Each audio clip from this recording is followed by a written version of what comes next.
chewing something and the magnitude of time between that and the time I wanted to press this button. I have horong horong. Um, yeah. I tore it right where the label is. Yakwa. Yeah, yakwa. Let's see, what is it? I actually don't know what it is. Let's see it. Yakwa.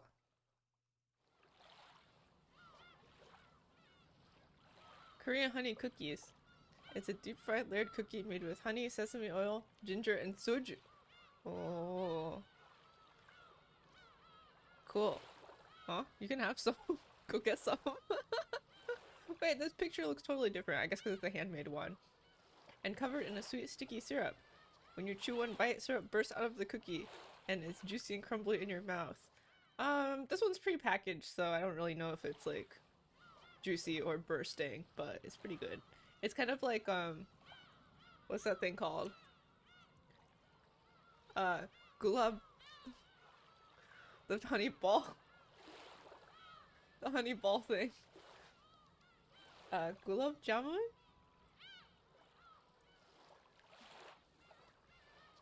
Yeah, that. Please, pardon my pronunciation. Um, it's like that, but it's like really, it'd be like if you took one of those and you squished it really hard, and also it didn't have any milk. And maybe it has milk, but yeah. If you guys get the chance, this packaged one is still pretty good. I would buy it again. It's kind of like it. Also, if you took a churro and you compressed it down into something that's like, uh, chewy-ish. Here, let me type it in the chat.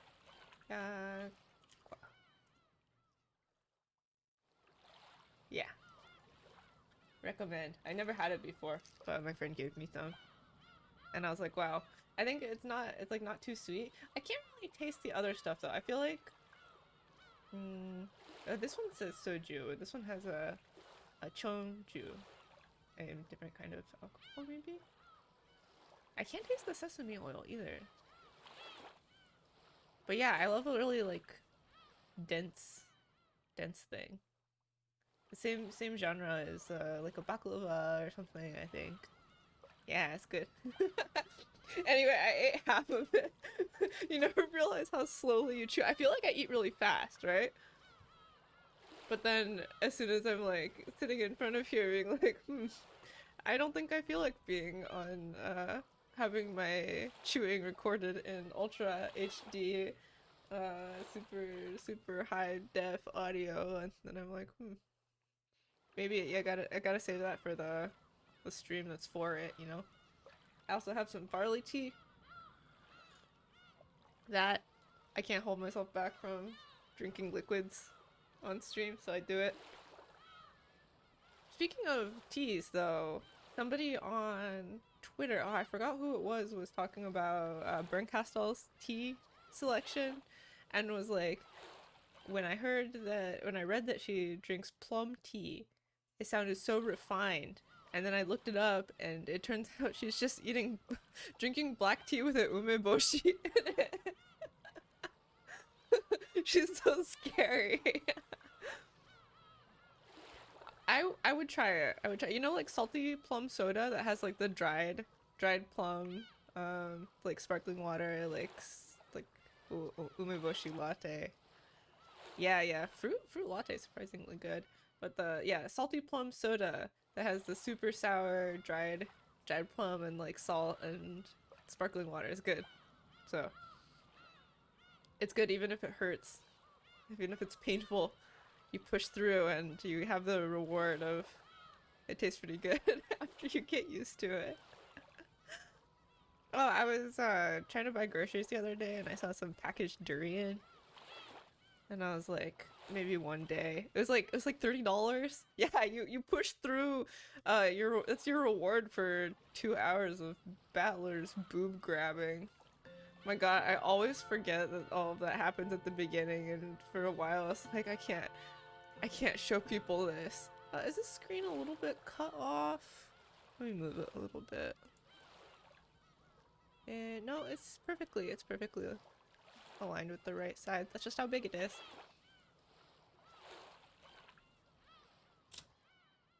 Except for Umineko, it's more and more layers of saltiness and more layers of sourness and more layers. More! And the carbonation is hurting my mouth. I think we're here. September 16th.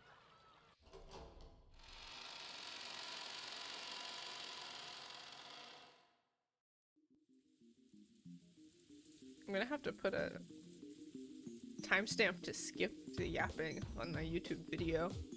Oh shoot, I have to like remind me to download my Twitch videos after this and then upload them to YouTube. So where do we leave off?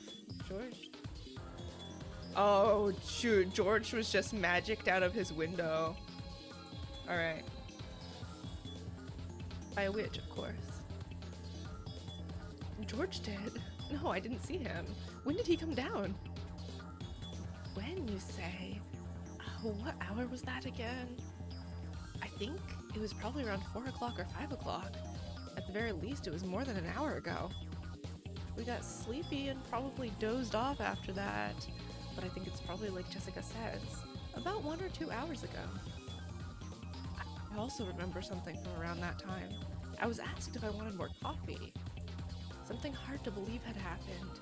Apparently, when Aunt Ava had left for a second to wash her hands, Uncle Kraus and Aunt Natsuki had disappeared. There's no way they went hiding somewhere. Of course, the doors and windows all had been rigorously checked, and all were locked from the inside.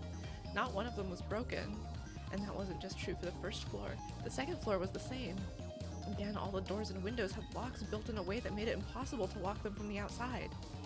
In other words, there's no way that Uncle Kraus and Aunt Natsuki had gone outside, and yet they couldn't be found. Furthermore, they weren't the only ones who had disappeared, so had George Aniki of all people. George Aniki had left saying he was going to get more coffee, and had gone downstairs more than an hour earlier. We'd assumed that he was having a conversation with Aunt Ava and the rest, but Aunt Ava, who had been in the lobby the whole time, said that no one had come down. Since all the doors and windows were locked from the inside, it was unthinkable that they had gone outside. However, 3 humans had evaporated from this barricaded guest house, which had become a perfect closed room. In a situation like this, we couldn't imagine that this was because they were playing hide and seek and trying to scare us with a prank. It was probably reasonable to assume that they'd been caught up in this crime. When Aunt Ava had learned that her only son was missing, she had gone half insane, running from room to room and yelling his name. And Jessica, who had suddenly lost both of her parents, had chased after her. Cries of George, George, and Mom, Dad had continued to echo through the guest house for some time. I think George said something about wanting to see Shannon's dead face. It would be reasonable to assume that he snuck out of the guest house and went to the mansion. But I didn't have a clue about Uncle Kraus and Aunt Natsuki. Did they see him leave and then go to the mansion to search for him? Without even telling Aunt Ava? At this rate, it's only a matter of time before we start planning to leave the guest house to go search for them. When that time comes, I'll agree. We thought staying holed up in the guest house would be safe, which was why our big happy group of 12 people locked themselves up here this morning. And yet now there's only 4 of us left. That means staying here is no guarantee of safety.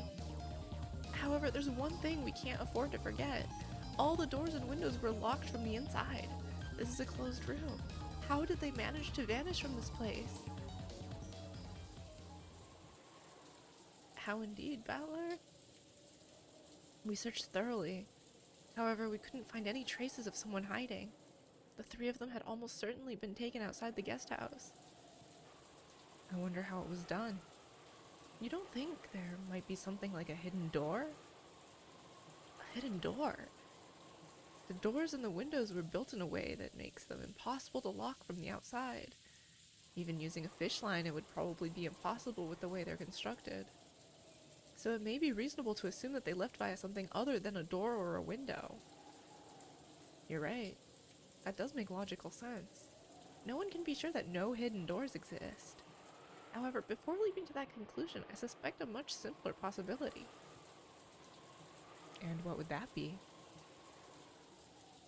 For some time, Valor had been opening windows, opening shutters, and checking outside, repeating this for each window. This window's pretty quiet. I see, unlike the other windows, because of how the building's shaped, the wind doesn't blow into this one. Bug, you have a request for elaboration on the umeboshi latte front. It appears that way. It feels strange that no wind or rain comes in even though there is so much of it outside. Dr. Nanjo, when I opened the window just now, did you hear a sound? Huh? No, I did not notice it. I believe it is well oiled. In other words, it's possible to slink through a window in the hallway when no one is looking. Furthermore, the wind doesn't blow in through this window, so the air pressure wouldn't cause the curtains or a door to make a sound. It'd be quiet. Tyler leaned forward and looked at the ground below. He was searching for some sign that George had jumped down, but at a glance he didn't see any mark like that in the grass in the middle of the pouring rain. There might also be a window like this on the first floor. It'd be possible to go outside without anyone noticing. However, not only the doors, but the windows too are all locked and the shutters are even down as well, correct? It may be possible to go out through them, but you couldn't lock them afterwards. Sure, you can lock them, just like this. Locks it. Howler closed the window and locked it as though this was perfectly obvious. Howler-san, you aren't saying... If someone inside locked it afterwards, this closed room is as easy as pie. But that means... Oh. Nanjo turned pale and shook his head several times, because the thing Battler had said forced him to face the fact that it was frightening even to imagine.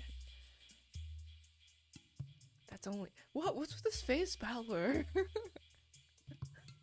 Yeah, Battler did it. That's only the trick I'm thinking of.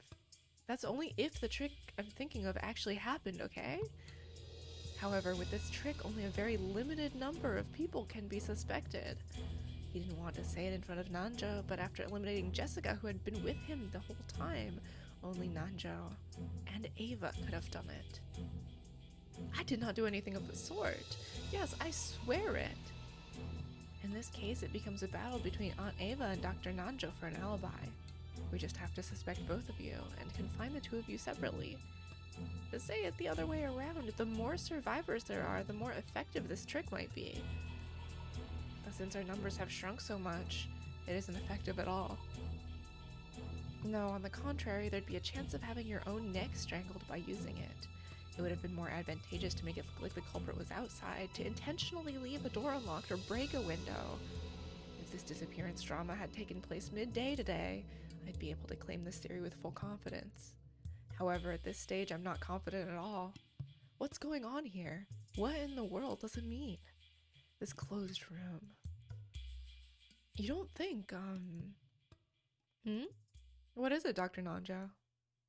Even if it's just a thought, please say it. Nanjo looked like he was trying to swallow his words, even though he thought of something, so I urged him on. After Dr. Nanjo refused several times, saying that it was just a foolish idea, he finally said it out loud. Well, don't you think this might actually be the work of the witch? Ridiculous! There's no way witches exist. The witch is trying to make her case to us, specifically because she's doing things that humans cannot do. She must be trying to make us accept her as a witch. To me, this disappearance from the closed room of the entire guest house feels like that kind of message from the witch. It's something I must not think of. Surely it cannot mean anything. There's an interesting thing going around here where it seems like the game piece battler and the narration of the player battler are fusing together. And Nanjo's dialogue here is very like piece Nanjo written by whoever's playing against Battler. Oh, I am frightened. As Dr. Nanjo shook with fear, it looked like he was trying to erase the fearsome thoughts that he kept imagining one after the other. When we went down the stairs, Aunt Ava and Jessica were enraged, and were each persistent in their desire to leave this place and search for their respective families. It was a desire that naturally hits those who can no longer see their family. Aunt Ava told Dr. Nanjo and me to stay here, but I shook my head and started walking. I've been shut up inside for a long time already. I've started wanting to breathe some outside air. Yeah, if we're going, let's go quickly. There's no way I'm gonna keep myself shut up in a place like this anymore. Let's go and find Mom, Dad, and George Nizan right now. The blood had all risen to Jessica's head. I hope it doesn't set off her asthma. If anyone wants to stay, go ahead and stay. We'll be searching outside. What about you, Dr. Nanjo? Will you watch the place by yourself? No. Allow me to join you. Rather than holding up alone in a guest house whose security was by no means guaranteed, it would be better to enter a danger zone as a group of 4 people. Aunt Ava had a gun. Moving separately for her was almost like asking to be made into the next victim. In this way, the 4 of us decided to leave the guest house. Even though it should have been safe to barricade ourselves here, we lost 8 people after doing so. It was almost as though this was a holding cell from which the sacrifices could be killed one after another. We removed the chain, unlocked the front door, and opened it. It was already pitch black. While there were some lights outside that dimly lit the pathway, they didn't have enough power to pierce the darkness that some suspicious person might be hiding in. I'm going. If you fall behind, you're on your own, okay? Still holding her gun, Aunt Ava dashed out without an umbrella. Jessica followed after her. After glancing at each other, Dr. Nanjo and I chased after them. What in the world is happening in this mansion on this island? I've just been shut up in the guest house with the rest of the cousins since yesterday, so I don't know anything about what's going on outside. Just what is happening that I don't know about? Outside this room, in the mansion, on the island, everything is happening, everything is proceeding, and everything is ending without my knowing it. Somewhere in my heart, I've already started giving up. Most likely, not one of us will see tomorrow morning. When the seagulls cry, nobody will be left alive.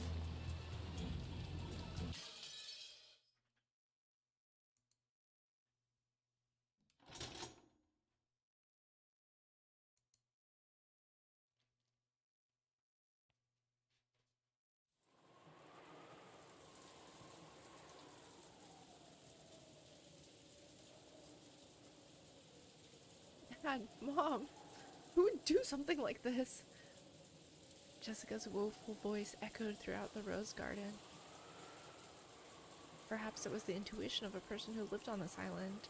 After checking the part of the rose garden where Aunt Rosa and Maria had fallen and seeing nothing, Jessica went to look in the arbor next. Hi, turtles! Normally, the arbor was probably a wonderful location to enjoy tea peacefully while appreciating the roses on a good sunny day. Maybe even Uncle Kraus and Aunt Natsuki. Had days when they relaxed and enjoyed their tea together here.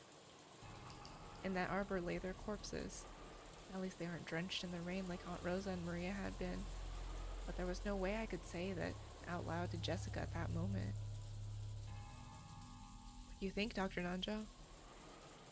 Strangulation, I believe. Come, take a look at this. On their necks there are distinct markings that something thin was used to strangle them. Right. I doubt those things were the primary cause for their deaths. Right there lay 2 stake-like weapons decorated with an occult design, which had been found driven into Uncle Kraus's thigh area and near Aunt Natsuki's calf. When we found these sticking out of my parents' forehead and chest, we decided to preserve the crime scene and leave them for the police. But Jessica didn't care about such matters and immediately pulled the stakes out of her parents' forsaken bodies. By now, bodies gouged in the head, chest, stomach, knee, and leg have been found. Damn it! I'll kill that murderer! I'll kill him! With this, the 8th twilight has been completed. Hi, Sadie. Welcome. Is this going to continue on to the 9th twilight? The witch shall be revived and none shall be left alive? Bring it on. If the witch revives, that means the culprit is going to make his grand appearance, right? No one's going to be left alive? Bullshit. I'll kill him. I'll definitely kill the culprit who killed Dad and Mom with my own hands. Jessica let her emotions flow out as she howled furiously. To avoid being crushed by grief, she could do nothing but resist it with anger. We still haven't found George. Jessica, you children had better stay here. I'll go into the mansion. Eva-san, we mustn't split up. It's dangerous if we do not all stick together. There's nothing we can do for Nissan or his wife. But George may still be alive somewhere. I have no time to waste here. As Aunt Eva screamed this, Jessica glared at her. Ava had no more time to bother about the dead. She was more concerned for the safety of her only son, who had yet to be seen. Jessica-chan, you should stay by your father and mother's side. I'll make a short trip to the mansion. Paolo-kun and Dr. Nanjo, you two can stay here as well. After arbitrarily saying this, Aunt Ava rushed out of the arbor. I called out to stop her, but there was no way she would listen.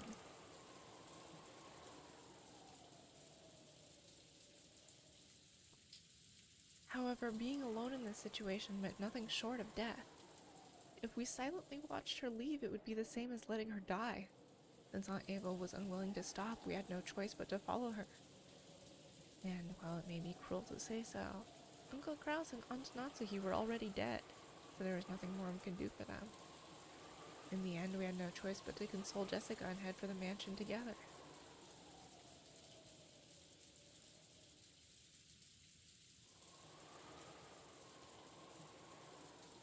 Fortunately, Jessica stood up. Perhaps she had been able to break free from her grief, but what had surfaced in its place was an expression like a demon's. I'll kill that person with my own hands. I'll definitely avenge them. Let's go, Battler. If we find the culprit, don't get in my way. I'm definitely gonna kill them. I've got my own parents to avenge. Sorry, but this is first come, first serve. Yeah, that's right. Let's kill them. At my words, Jessica finally seemed to feel like we sympathized with her emotions. She still had that dark expression, but I felt that Jessica had regained some of her sanity. We took off, chasing after Aunt Ava. Through the rose garden, up the stone steps, running at full speed towards the mansion whose large, intimidating shadow flashed in the lightning. With this, the murders of the epitaph have reached the 8th twilight, and then on the 9th twilight the witch shall revive. None shall be left alive. I will most likely lose my life, but at the very least I want to burn the truth into my eyes. That's the only thing motivating me to move right now.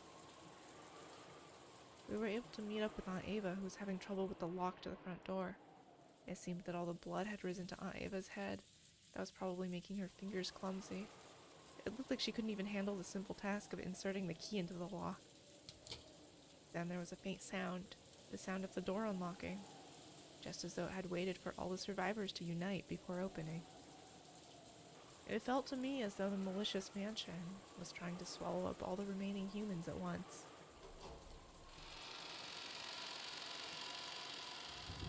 Perhaps the stench that erupted outwards the instant the door opened couldn't be described as just a smell. It wasn't just the charred smell from Grandfather. I think it also may have contained the regrets of the servants and Dad's group, all of the dead. What did it mean as it floated out, overwhelming us? Was it the cry of the dead telling us not to enter?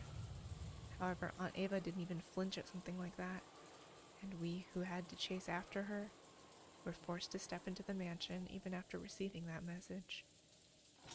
George? George! If you can hear me, answer! George! Aunt Ava shouted at the top of her lungs. Considering the situation, it's probably far too optimistic to imagine that he's alive. When we started following Aunt Ava's example and calling out George's name in loud voices, Aunt Ava spotted something and stopped walking. She was standing in front of the door to the parlor. What is this? Dr. Nanjo, could you come here for a second? What is it? I'd heard about the eerie magic circles written on doors like the one on the parlor from the adults. Eerie is the only way to describe that thing, which was scribbled with a deep red paint reminiscent of blood so that it slowly dripped down. However, that had supposedly been there since this morning, wondering why Aunt Ava, who had supposedly seen it already, would think it odd now. Jessica and I stared at the door. Certainly, I have no memory of numbers such as these being written here. Right, they weren't. Eerie, magical characters were written here, but not numbers. From what the two of them said, only the magic circle had been there this morning. However, right now there are 8 digits written near the upper part of the magic circle.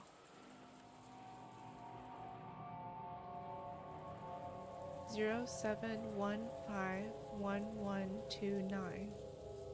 I didn't know what it meant, but I didn't even want to imagine what someone had been thinking when they wrote it. It was drawn with the same paint as the magic circle, but it had clearly been written very recently. The way it had dried and the condition of the color was completely different from the magic circle part. I'm sure it just has some magical meaning. No point wasting time thinking about it. Jessica intentionally spat those words out in an attempt to push aside the eerie feel it gave off. It could be a magic square.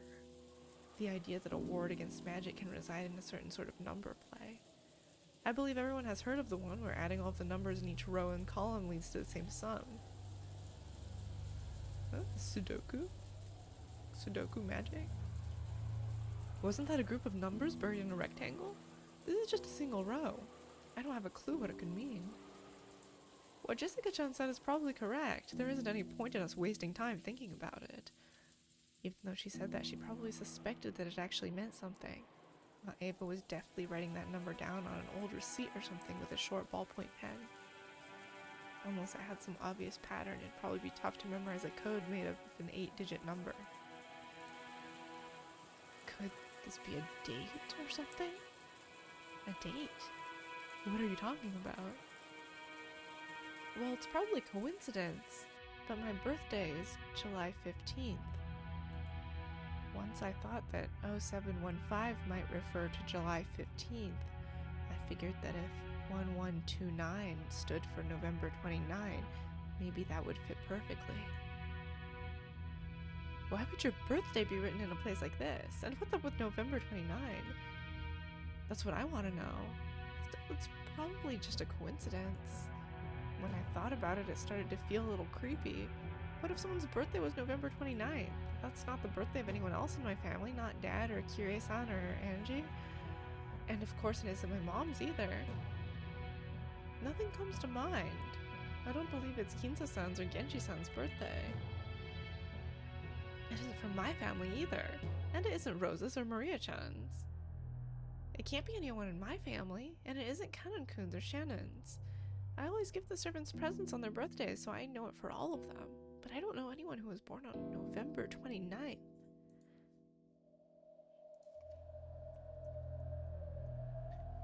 Once we started imagining that the 8 digits weren't meaningless, but actually 2 dates written together, it really started to look that way.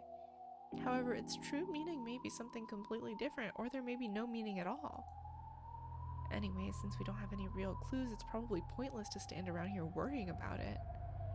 The inside of the parlor is much more important. This morning, behind each of the doors with a magic circle drawn on them, had been the body of a victim. So if something new has been added to this door, does that mean that something new has been added inside the parlor? When Aunt Ava tried to open it, she felt the resistance of the lock. She immediately took out a master key and put it in the keyhole. As soon as she opened the door, Aunt Ava let out a high-pitched scream and ran inside. That alone was enough to tell us what had happened inside the room. Dr. Nanjo and I looked at each other, and I shook my head slightly as we entered the parlor. George! George! Hang in there! George! Dr. Nanjo, quickly! George Aniki lay there crumpled alongside Shannon-chan's corpse. His chest was stained bright red, and judging by his still opened eyes, I'd hate to say it to Aunt Ava, but I couldn't pick up any signs of life. After moving to take George's pulse, Dr. Nanjo shook his head, wordlessly reporting that George was dead. Brushing him aside, Aunt Ava once again crouched beside George Aniki and started crying at the top of her lungs. With Aniki's death, one thing is certain. The murders hadn't ended on the 8th twilight. The epitaph was being carried out in its complete form, including the 9th twilight, and none shall be left alive. I was really starting to lose track of things. For some reason, Aunt Ava's half-crazed cries actually made me cool down. Crestfallen and exhausted, I flopped onto the sofa and plunked my feet on top of the table.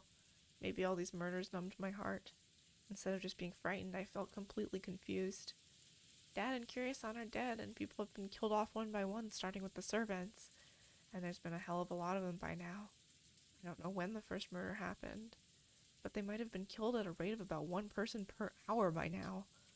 We believe that the boat will come for us around 9 o'clock tomorrow. There's still a full 12 hours until then. How many more sacrifices to the witch will there have to be for us to survive? With the 4 of us, if one goes each hour, we won't last any longer than 4 hours. We don't even know if we'll last until midnight tonight. Yesterday after lunch, we came to this parlor. Just as they started talking about serving some tea Aunt Rosa had bought, we kids decided to take a walk. Maria was jumping around, wasn't she? Didn't Shannon-chan bring us some cookies? She said Kumasawa-san had baked them or something. It would have been hilarious if she'd baked some mackerel into them, wouldn't it? That's right. I'll never hear Kumasawa-bachan's mackerel jokes again, will I? Oh, right. If I only remember stuff about Kumasawa-bachan, that wouldn't be fair to everyone else. Why did Dad and Kiryu-san even go outside? It's not like going without food for a day would kill us. So why did Gluttony get a hold of them and make them go out for food? I'll bet that fearless dad of mine just started complaining about being hungry. Kiryu-san, you were supposed to be the brakes for my reckless dad. Why didn't you stop him? And what about your daughter, Angie? She's still just 6 years old. Don't tell me you plan to leave her in my care.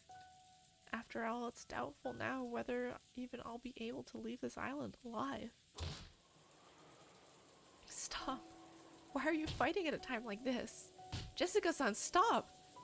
It's been kind of noisy for a while. By the time I looked up to see what it was, Jessica and Aunt Ava had suddenly started fighting each other. No, maybe I should say that Jessica was grabbing at Aunt Ava.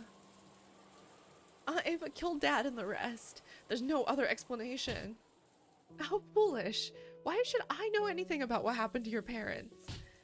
Who was on the first floor of the guest house? Aunt Ava. Dad and Mom were on the first floor lobby along with her. And who was left alive? Only Aunt Ava.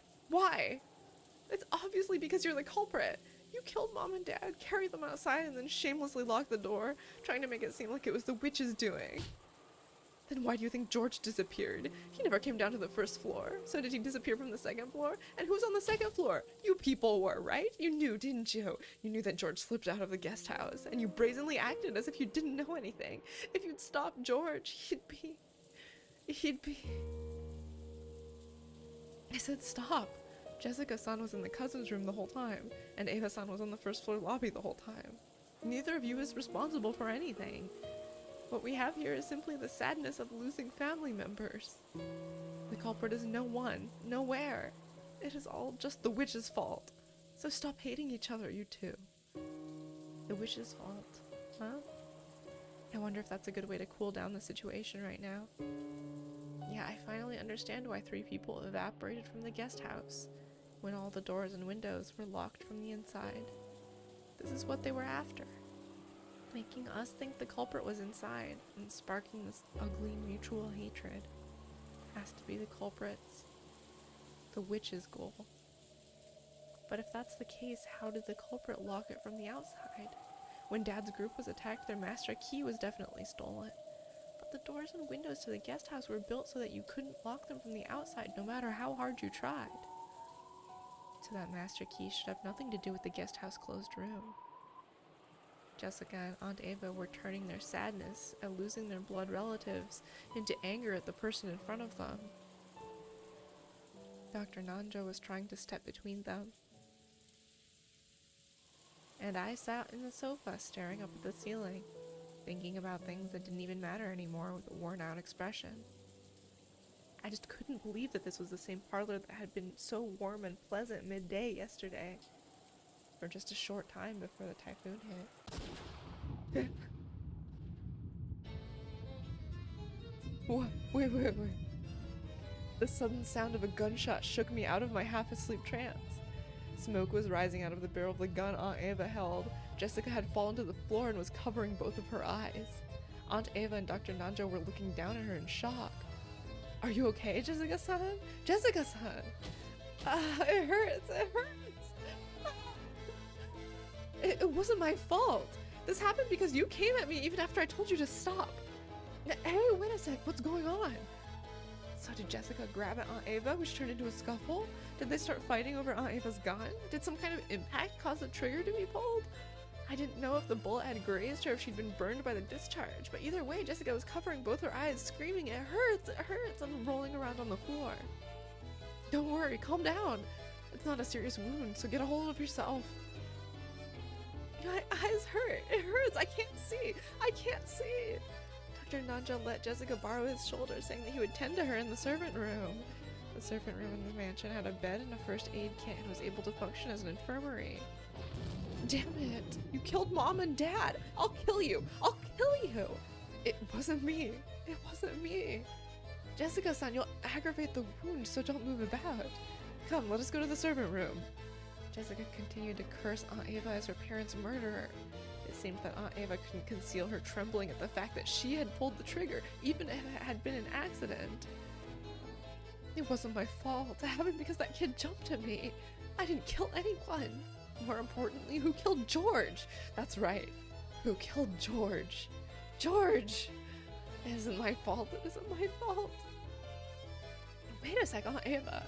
Don't go off on your own." I didn't know if it was because Aunt Ava couldn't bear her mistake, or if she'd given up control of her body to anger at the person who had killed her only son, or if it was both of those all mixed together. At any rate, she ran out into the corridor yelling, fearful and screaming. I was also worried about Jessica's condition, but right then I couldn't leave Aunt Ava alone. Why would she go out on her own in this mansion of all places? Is she suicidal? Dr. Nanja took Jessica towards the servants' room. I chased after Aunt Ava, dashing into the depths of the mansion.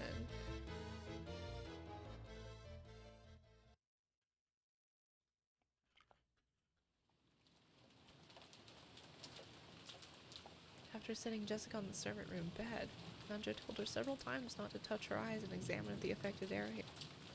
The barrel had probably been near her eyes. There was a possibility that the flames from the discharge had injured her corneas. There was no threat to her life, but it would probably be necessary to take her to a doctor as soon as possible. Nanja applied emergency first aid, covering the affected area with gauze and wrapping it with a bandage. As a result, Jessica completely lost her field of vision. "Is that okay?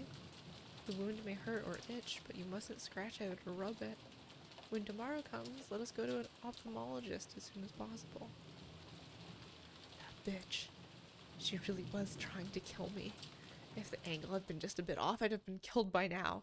I'll definitely turn her into the police.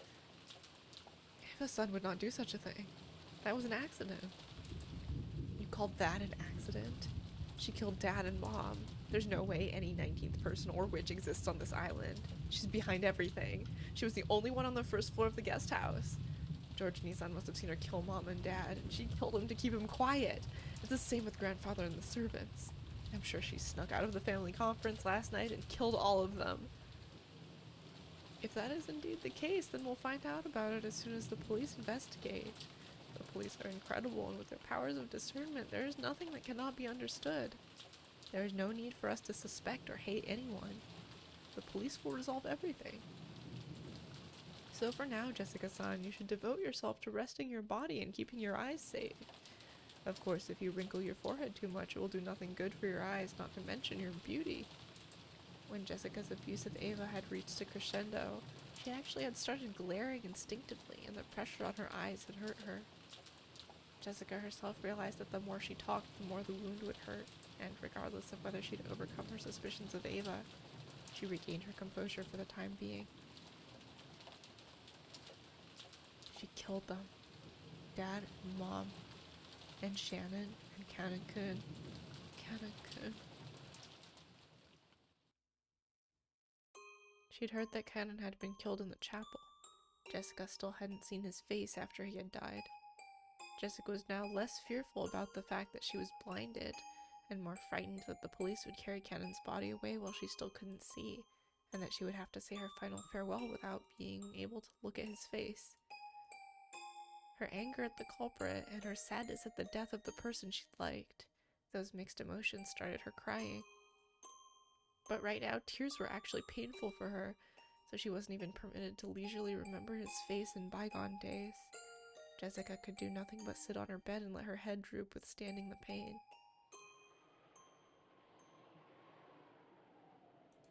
Well then, now I'm worried more about Ava-san. I hope she isn't too shaken by this. Realizing that Jessica had calmed down for the time being and letting out a sigh, he stuck his head out into the hallway to look for any sign of the others coming back.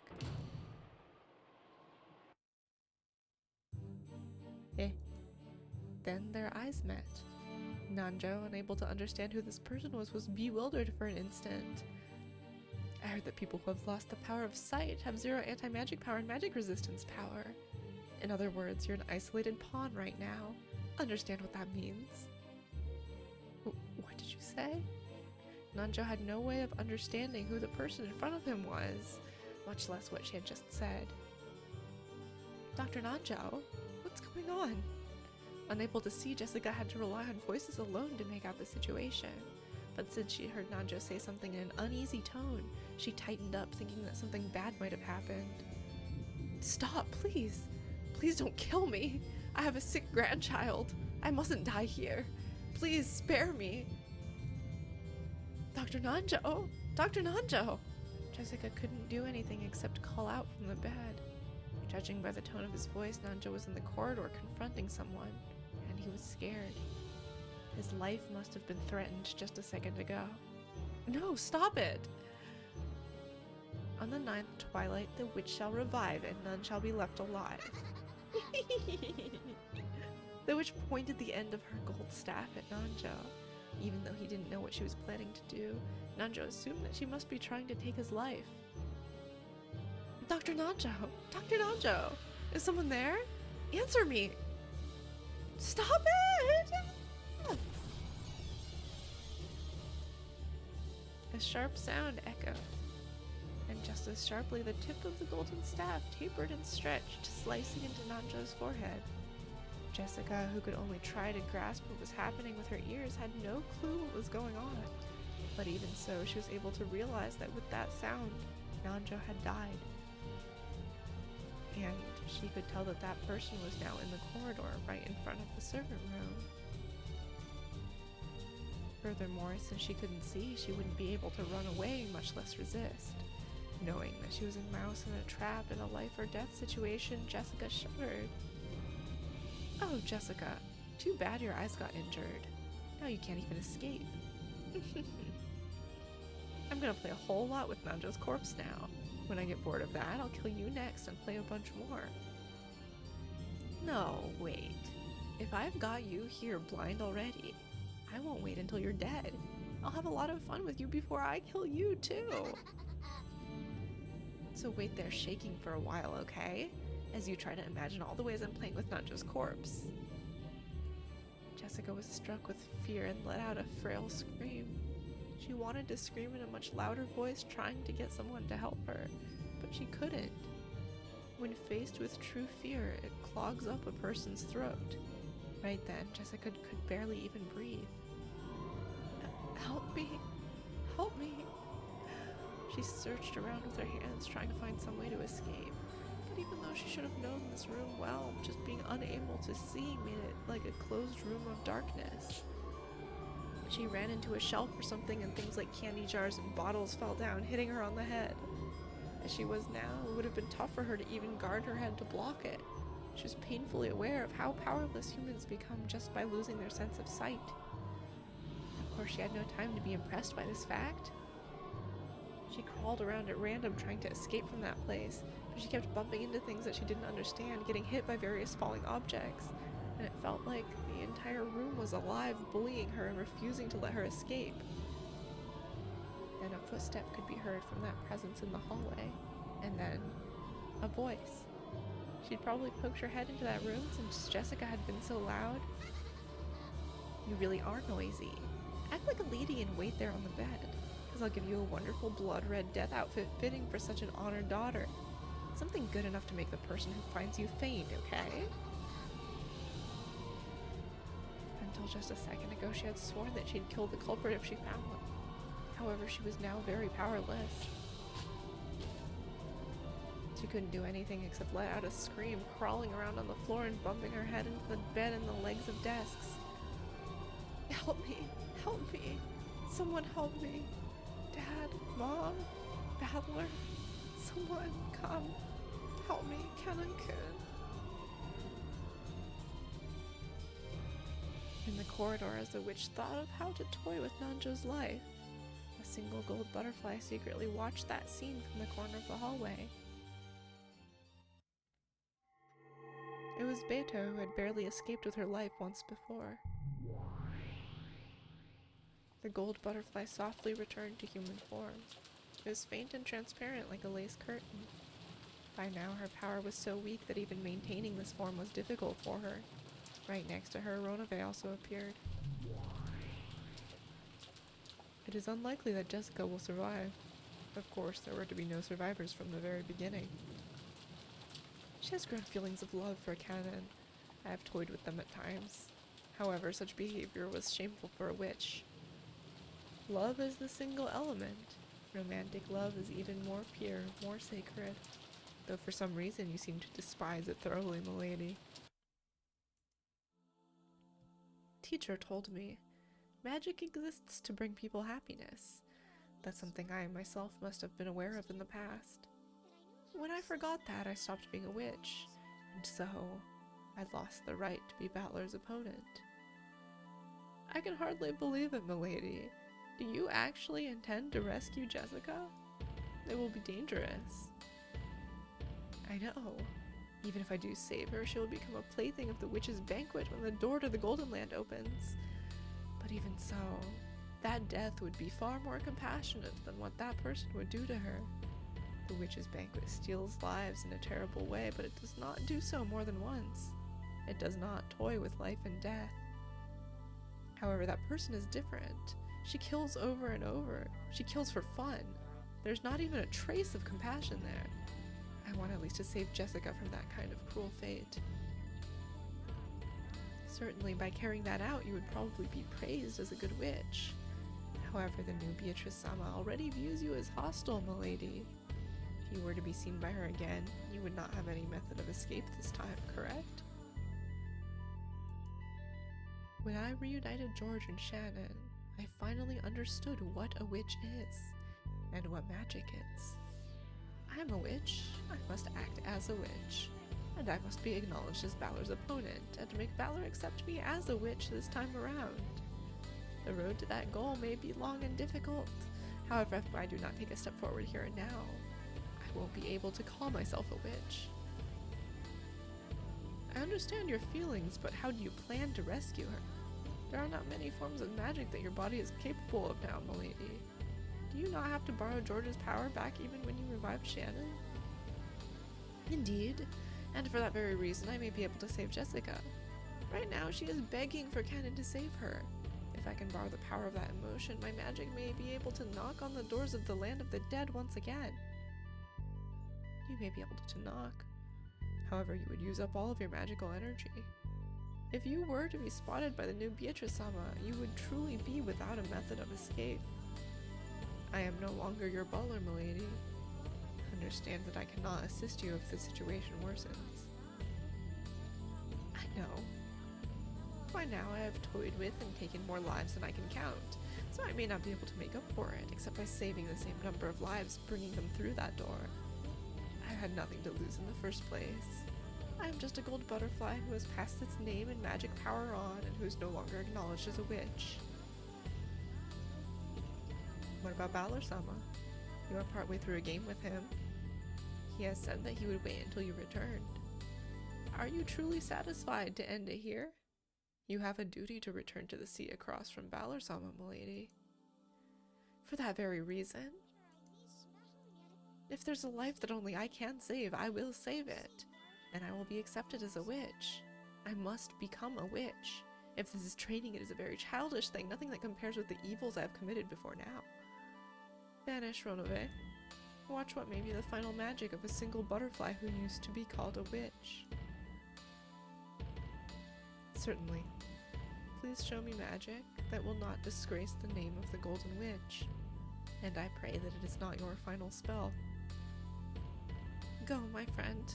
If you can find enough ink, write down the story of my foolish life, and hand it over to some fool who's about to walk down the same path. So long, Ronove.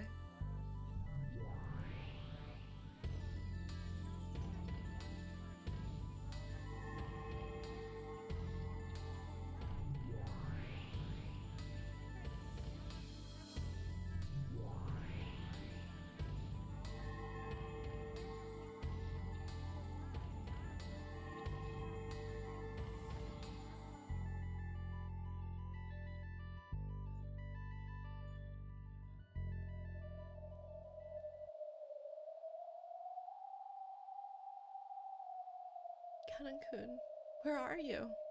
Where are you? Help me, help me. Milady, I am always there by your side. Kanan-kun, Kanan-kun. It seemed to Jessica as though she'd heard Kanan's voice just then. She looked around with unseeing eyes, but of course she saw nothing. On the contrary, that action caused her head to hit the desk again. Kanan-kun, Kanan-kun, help me. Yes, milady, I will help you. Kanan-kun, you survived? This time she thought she heard his voice clearly. Jessica jumped up in surprise, banging her head against the desk once more. Milady, please calm your heart and listen. Unfortunately, I am not alive. Huh? I have already died.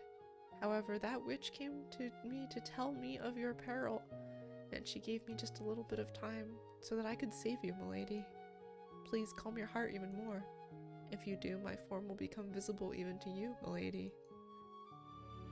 Jessica obeyed those words. She chased all idle thoughts from her head and relaxed her breathing. Of course, her heart felt like it was going to explode after hearing the voice of the one she liked and had thought was dead. She resisted the excitement with all her strength. When she did, she felt as though Kanan-kun really was right in front of her. Even though she shouldn't have been able to see him with her eyes, she was able to sense him clearly. Can you see me, milady? Yeah, I can definitely see you, Kanan-kun. I exist only as a soul now, so I cannot touch you, milady. I cannot do anything except talk to you like this.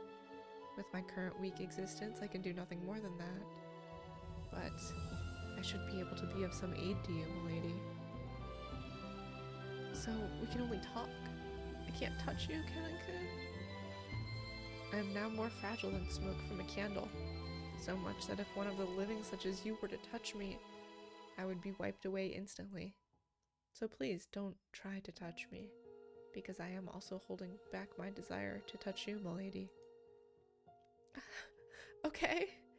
More importantly, milady, please listen well. The new Golden Witch has a cruel heart. She surely plans to make you meet with a horrible fate.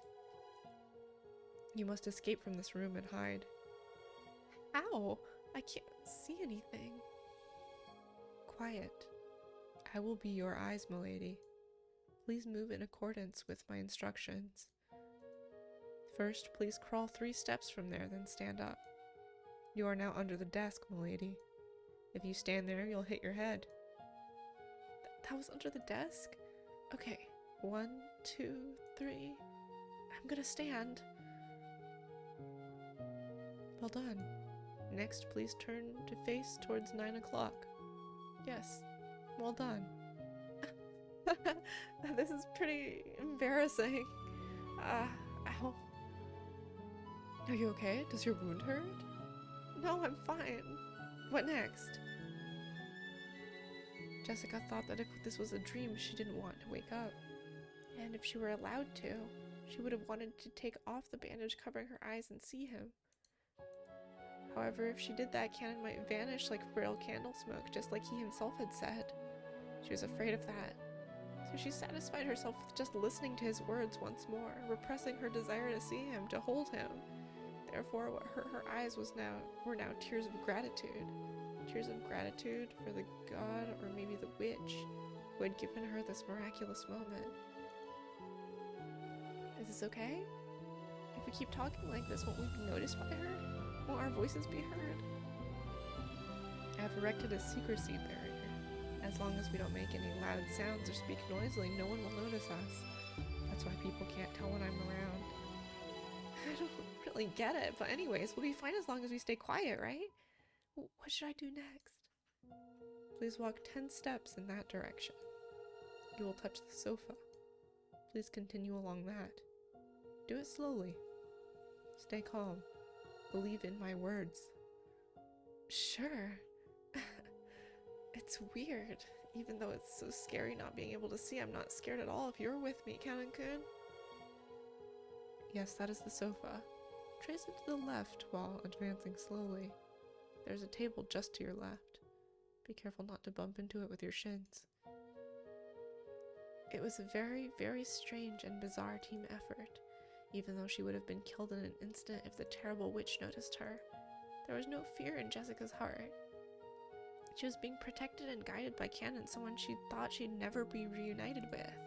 It would probably be just a momentary miracle. Even so, Jessica was deeply grateful for it.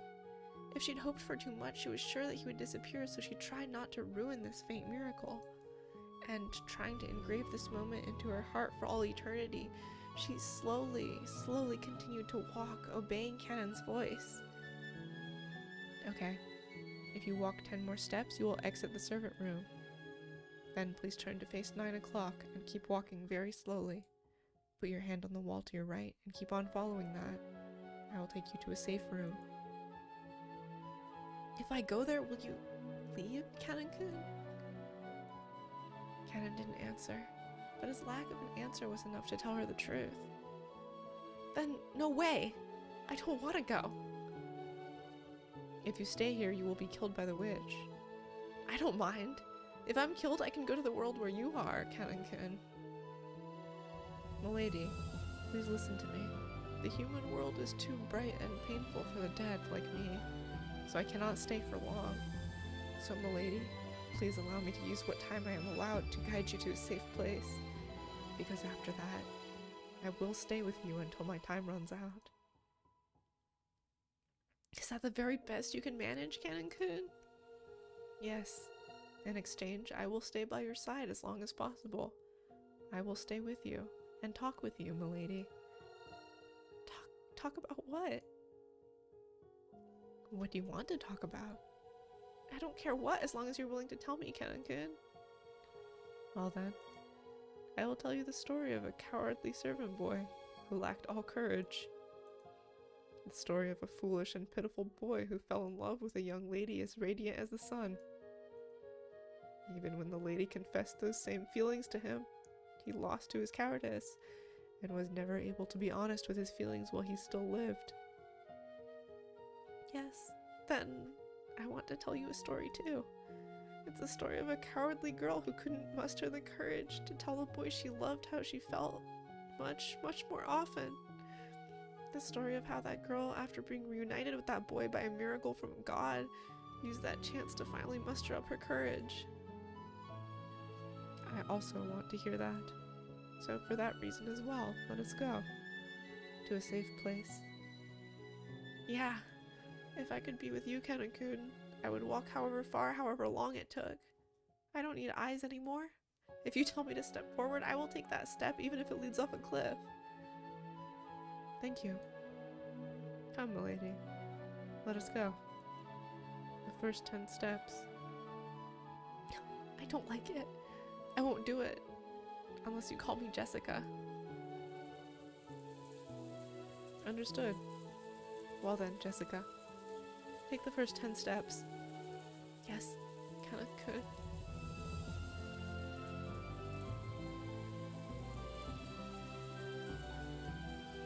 Very quietly, Jessica and Canon slowly snuck out of the servant room. Just around the corner, the witch could be seen cruelly looking down at Nanjo's corpse, but she didn't even notice their presence. However, Ronove, who stood at the ready by her side, met Canon's eyes. Canon thought, oh no, grimacing and blocking Jessica with his back. However, Ronove did not inform his master. He played dumb, just as though he hadn't spotted Canon in the first place. Now, maybe he did appear to chuckle.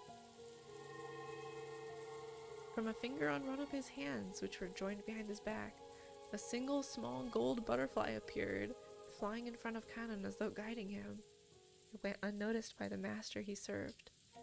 Canon was surprised at the magic that butterfly held, because it was far more powerful than the secrecy barrier Canon possessed. He may not have known it, but that power of his had originally been Ronove's. Canon's ability was an imitation of that which Kinzo had made and given to him. As that butterfly of secrecy magic scattered gold scales, it grew smaller bit by bit. It probably wouldn't last long, but without a doubt, even that would buy them enough time to get them far away from the cruel witch.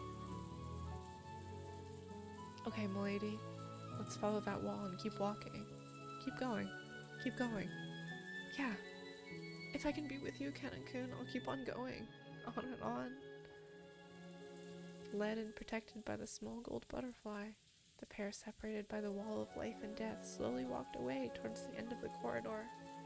There was no way that the evil witch could have had magic to notice their flight. Until they disappeared at the other end of the corridor, the witch didn't realize that Jessica had vanished.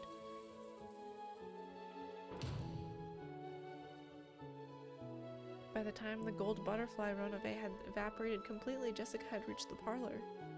Even though it would have been a quick trip if she'd been able to see, as she was now had been a very long adventure. Come, milady. You've reached the parlor. I will now take you to the bundle of curtains by the window. If you hide in there, you'll surely be safe.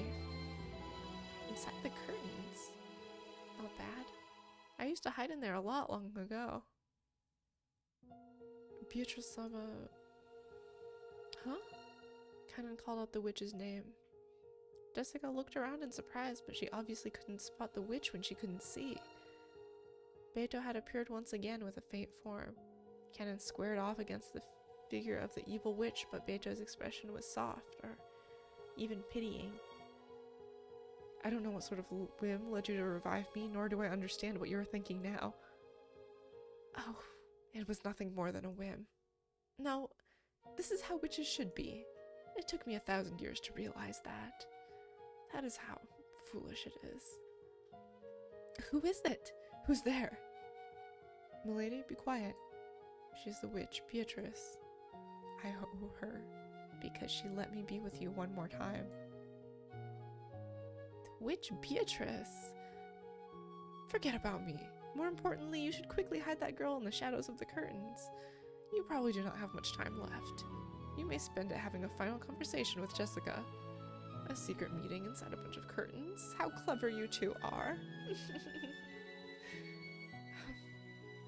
Thank you, Beatrice. Thank you for letting me be with Kanan-kun. Jessica didn't know where Beto was, so she said that while facing the wrong direction. Perhaps because she found that funny, Beto snickered. I will now leave this room to the pair of lovers. Evil witches have no need for tales of love. Allow me to depart. Beatrice-sama, thank you very much. There's no need to thank me. You know that something like this cannot compensate for all the evil I have done. I offer my gratitude to this good witch as a parting gift. I don't know what has happened before or what will happen later. However, at this very moment, you are without doubt a good witch. You flatter me, Furniture. The next time we meet, I may be an evil witch who doesn't betray your expectations. And with that, farewell. Beto left the parlor and closed the door. And, mustering the last of her remaining magical power, she sealed the door. The fact that those two had escaped into here would eventually be noticed. And now that the 9th twilight had been reached, no matter how they struggled, their inescapable fate had already been decided. However, until that final moment, they should be given the chance to speak with each other of their love.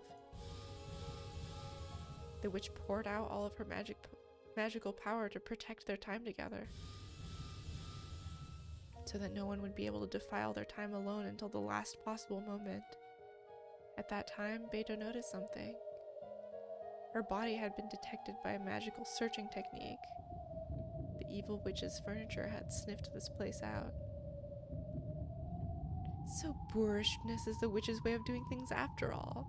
To think that she doesn't even intend to let those two young ones speak together of their love.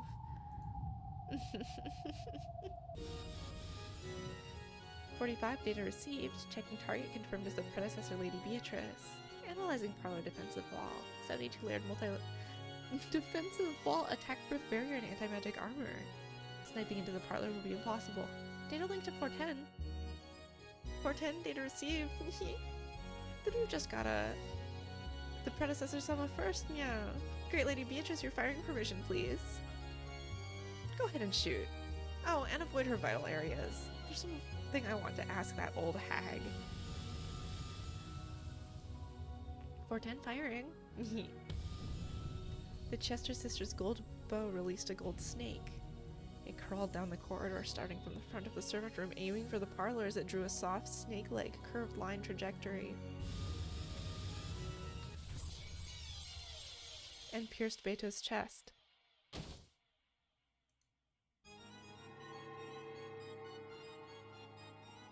Gold butterflies gathered and the cruel witch appeared along with her furniture. Predecessor Sama, no further obstructions will be permitted. I didn't think that they would be. Still, the Chester sisters really have gotten rusty. To think that they failed to bring me down. And twice at that.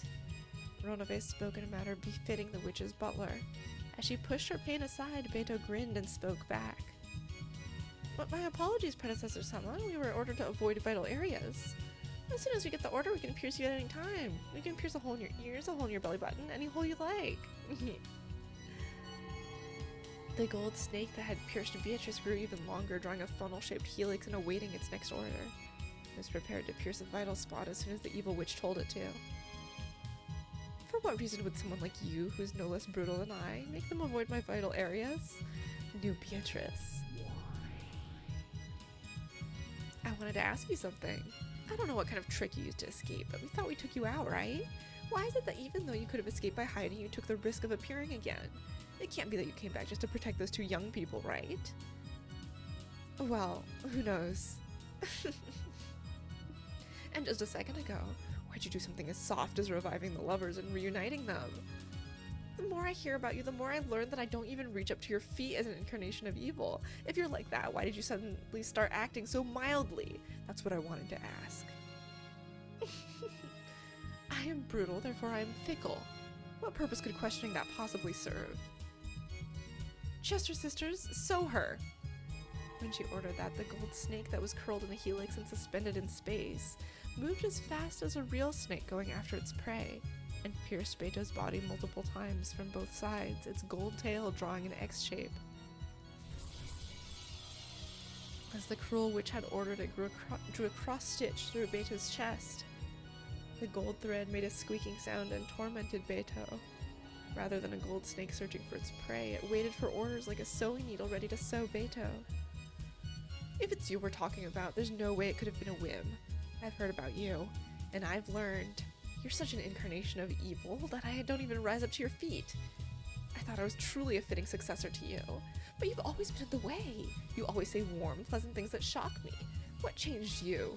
You explored the depths of evil for 1,000 years, and I let you live because I wanted to know what happened to make you change so much. If you really want to know, then I suggest you waste 1,000 years as well. So...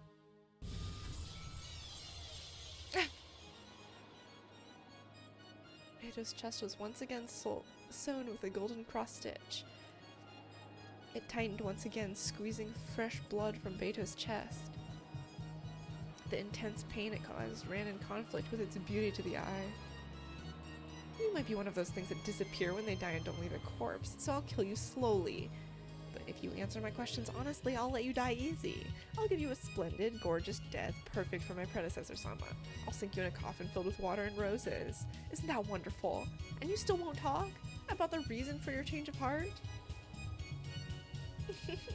Not answering when she's asked is another one of the evil witch's pleasures. So, twice. Of course, you don't have to answer. After all, that way I get to torture you. The endless magic truly is wonderful. When you think about it, this world is limited in every way. The endless cannot exist in the human world. Because gods are without limits, the human world is deprived of all limitlessness so that they can be looked down upon. So in other words, this endless power is the power of the gods. A wonderful power, where the more you play with it, the more fun ways of playing you find. You used that power as you pleased for 1,000 years and went on a rampage. Why are you having a change of heart only now? You aren't gonna say you regret handing it over to me, are you?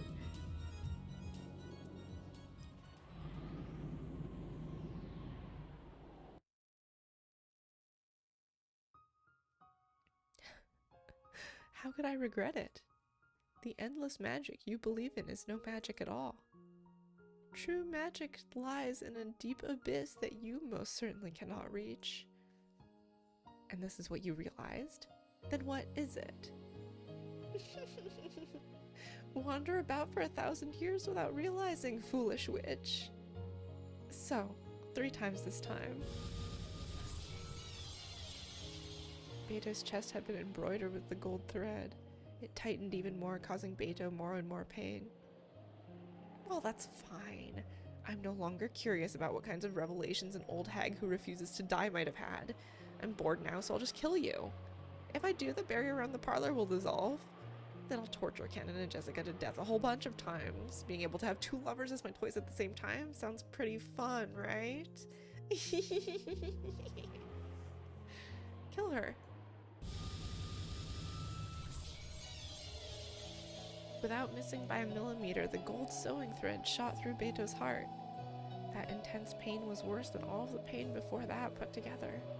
Beto finally remembered the actual feeling of dying, which she had forgotten about over the course of 1,000 years. But she couldn't die. She must not die. If she died, it would mean handing over the 2 in the parlor to the cruel witch. So she definitely couldn't die. She resolutely refused to die.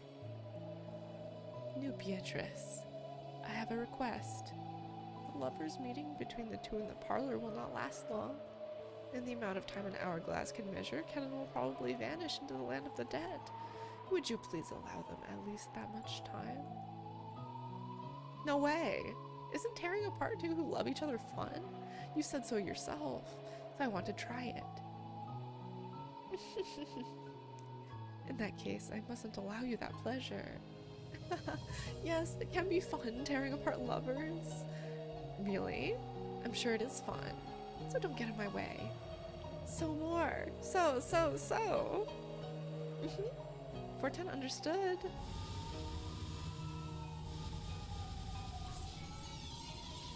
The merciless gold sewing needle sewed the gold thread through Beto's heart over and over again. However, no matter how much it tightened, that heart did not stop. This isn't nearly enough. I won't die by something like this. What are you doing? Make this old hag shut up. Kill her quickly. We're killing her. Even though we've sewn her heart in place several times, this person's heart won't stop. Are you immortal?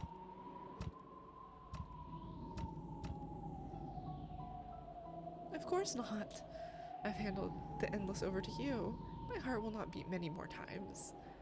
However, if by making it beat just once more I can give the 2 in this room a bit more time, I'll continue that resistance for all eternity.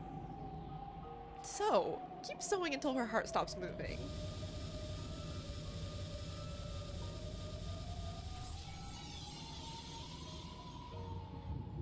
Why doesn't she die?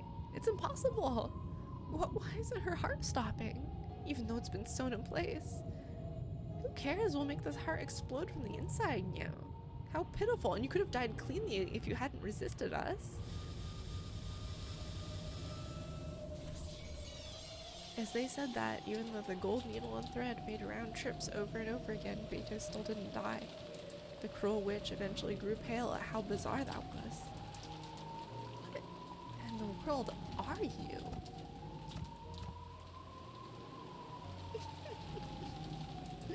You probably cannot understand. Even I didn't understand. And yet, somehow or another, it seems that this is true magic. In other words, I have now become it. I have become a true witch. Fixing the explosion center and heart interior. Fuse preparations ready. Explode!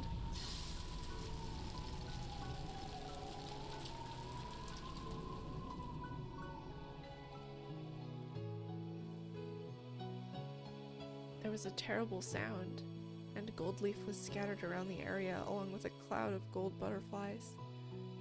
Beto's chest had opened wide from the inside, and from that, gold butterflies and gold leaf poured out, staining the surrounding area gold. Then Beto's flesh crumpled. Like a puppet whose strings had been cut, she crouched down and crumpled. However, a gold heart tied by gold threads floated in the air and continued to beat. What the? Monster? When the Chester sisters saw that, they fell on their butts in shock. Somehow, even though Beidou had become nothing more than a heart, it kept beating, continuing to protect the barrier to the parlor. It was an immeasurably vast magical power, impossible to measure. In other words, endless. I'm the Endless Witch, right? Why is this old hag still alive after all this? Chester sisters, smash that heart, quickly! It's impossible, my apologies. We can't do it. Indeed, it probably will be impossible. No number of people could crush that heart. And certainly not the soldiers who serve under His Highness the Dragon King. In that case, an Endless Witch like me should be able to crush it, right? My power is that of a god. I am afraid to say that your power cannot leave a single wound on the Endless of Beatrice-sama. Just what do you mean by that? Just as there can be no light without knowledge of shadows, there can be no infinite without knowledge of the finite. Before Milady Beatrice's true endless power, your frail magic is quite lacking. What is that? The cruel witch was surprised and stepped back.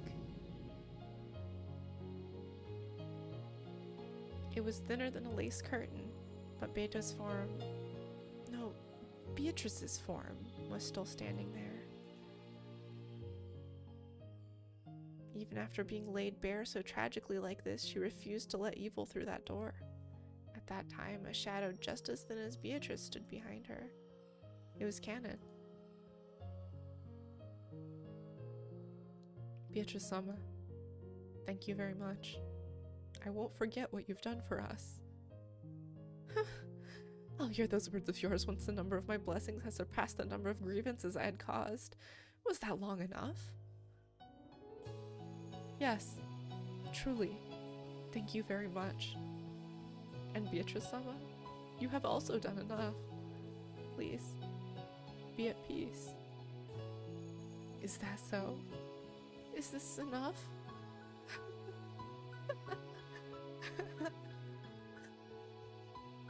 What's going on?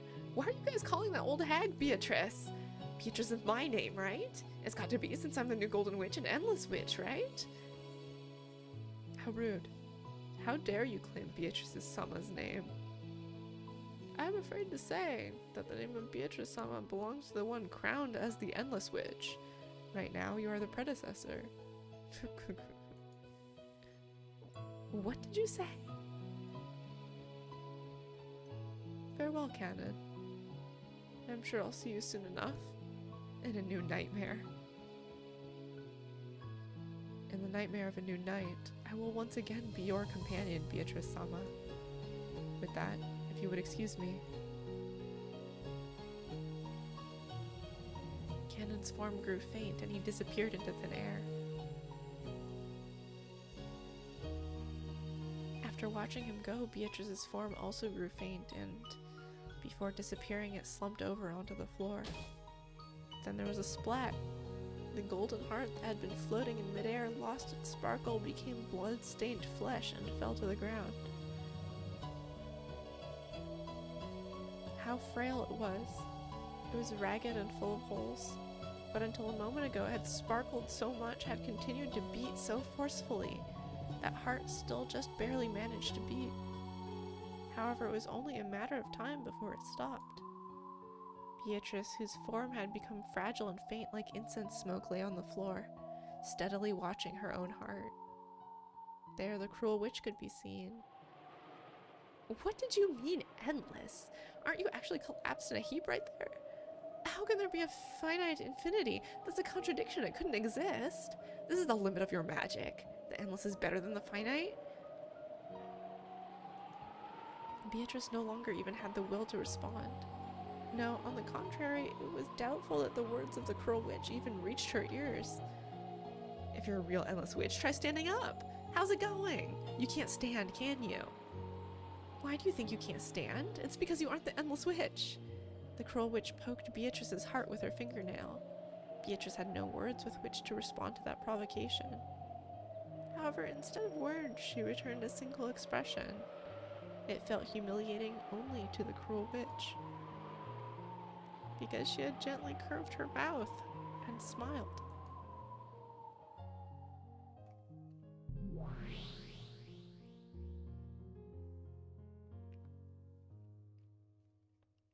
Footsteps were approaching that place. There was no way she had misheard it. That rough squeaking of heels was the sound of Battler's footsteps. Battler, is it? After talking so tough, I ended up like this.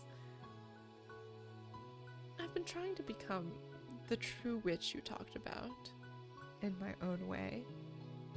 Yeah, I was watching. Hey, have I been able to become a witch? Have I earned the right to become your opponent? It's useless. Battler said it unbelievably bluntly. As Beatrice breathed painfully, she saw this and sneered at herself as though she should have expected it. I see. Yes, the road to becoming a true witch will be much, much longer than this. However, I will not surrender. Just like you never surrendered to my torture, I will definitely become a true witch and be accepted as your opponent. Yeah, it's useless. It's all useless. You are my opponent.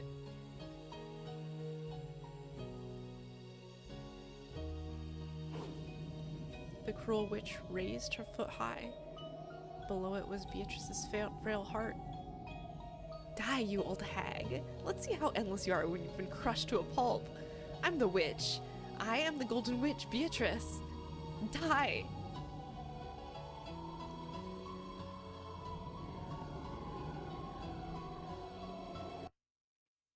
Ah, it's useless. It's all useless.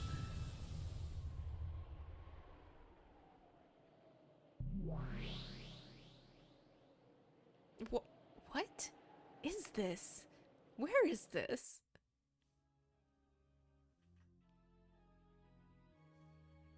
Get in your seat. Beto isn't my opponent. You are. Battler? What kind of magic is this? Who cares? It doesn't matter. Chester sisters. 45 understood. Attacking everywhere. 410 understood. Die, Battler! The Chester sisters each readied their own golden bows and fired golden arrows. The two only pulled the bowstring together when using precision guidance. If they were fighting against an enemy before their eyes, they fired their bows at the same time, and their might did not suffer in the slightest.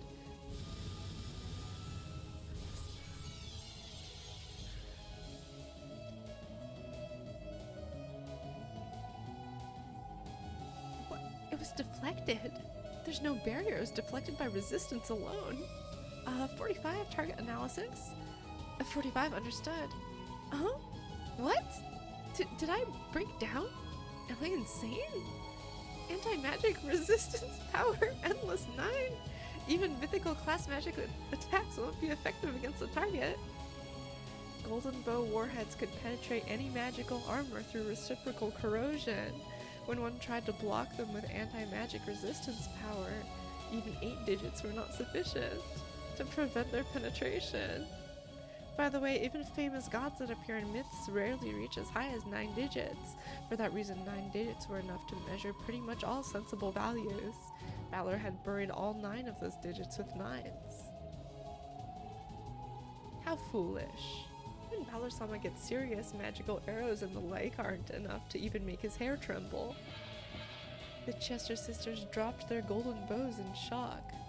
To Battler himself, it was as though a pair of dragonflies had flown past his shoulder. What are you doing? Is that some kind of game? Monster! Stay back, small fries. Get in your seat, big witch. I'll tear off that mask of yours. The Chester sisters couldn't hide their fear of Battler's ferocity, and they backed up as though they'd been struck. Beatrice watched this scene in shock. Battler, what is this supposed to be? Just like you see, you are my opponent. She is. That imposter over there who's using your name. I'm fighting against a witch. I face off against an opponent who claims to be a witch, and I deny witches by defeating them. I've seen more than enough of your arrogance. Then Balor's eyes grew as sharp as blades as he stared down the cruel witch. What are you calling magic? What are you calling witches? You're no witch. I'll rip that mask off and tear it to shreds. Virgilia, get ready to fight. Understood. Preparations are complete, so go whenever you're ready. Beatrice, stay back and rest. Indeed. Beto looked at Battler timidly. She still hadn't been acknowledged as his opponent. Was she qualified to watch this game board from the sidelines? Beto, stay back and watch. I'll tear it off. I'll thoroughly dismantle this fake witch. I won't let somebody like this call themselves a witch. You protected the honor of true witches. You don't need to say anything. On your behalf, I'll teach her that the name of the Golden Witch definitely isn't cheap. Peddler. Those are the general rules. Thank you, Ronovet. I get most of the rules now. I see. You can't win with magic, so you came to face off with me in a world where victory is decided by something other than magic. Foolish people. Do you really think you can win against me with twisted logic? Yeah, I do. I'll crush all of your twisted logic, Aunt Ava. I'm not Ava. That is the name of the old shell I shed. I'm a true witch born inside of her. Don't try to trick me. Your true form isn't a witch or anything, but a flesh and blood human. The human culprit, Ushiromiya Ava. Virgilia, reconstruct the second Twilight. I kind of forgot this spent. I know vaguely what happens, like, and maybe at the end? I don't remember. It's been so long. Understood. On the second Twilight, Rosa and Maria were killed in the Rose Garden. We'd begin by applying the Ava culprit theory for that case. I was thinking about all the Type Moon scenes where they like describe the thing and it's like, what's your choice? Dodge it. It's just so like, so true to the medium. And yeah, I also like the super OP described exclusively through text. Huh? Ridiculous. Come, arise, try to remember. What form did Ushiromiya Hideyoshi have? What? What's this supposed to be? It's a summoning of the dead, a witch can easily bring back even the dead up to the stand for testimony. What? You can't just pull him out like that? On the opposing side, a transparent Uncle Hideyoshi was summoned. Talk about convenient. He looked as though he couldn't see what was going on in here, almost like a person on the other side of the TV. Witness summons. Ushiromiya Hideyoshi's testimony. Come, Hideyoshi, speak. I was taking care of Ava in our room the whole time. Of course, Ava didn't leave the room. Ava. Around here, testimony that isn't read isn't worth crap. I demand that he repeats it again in red.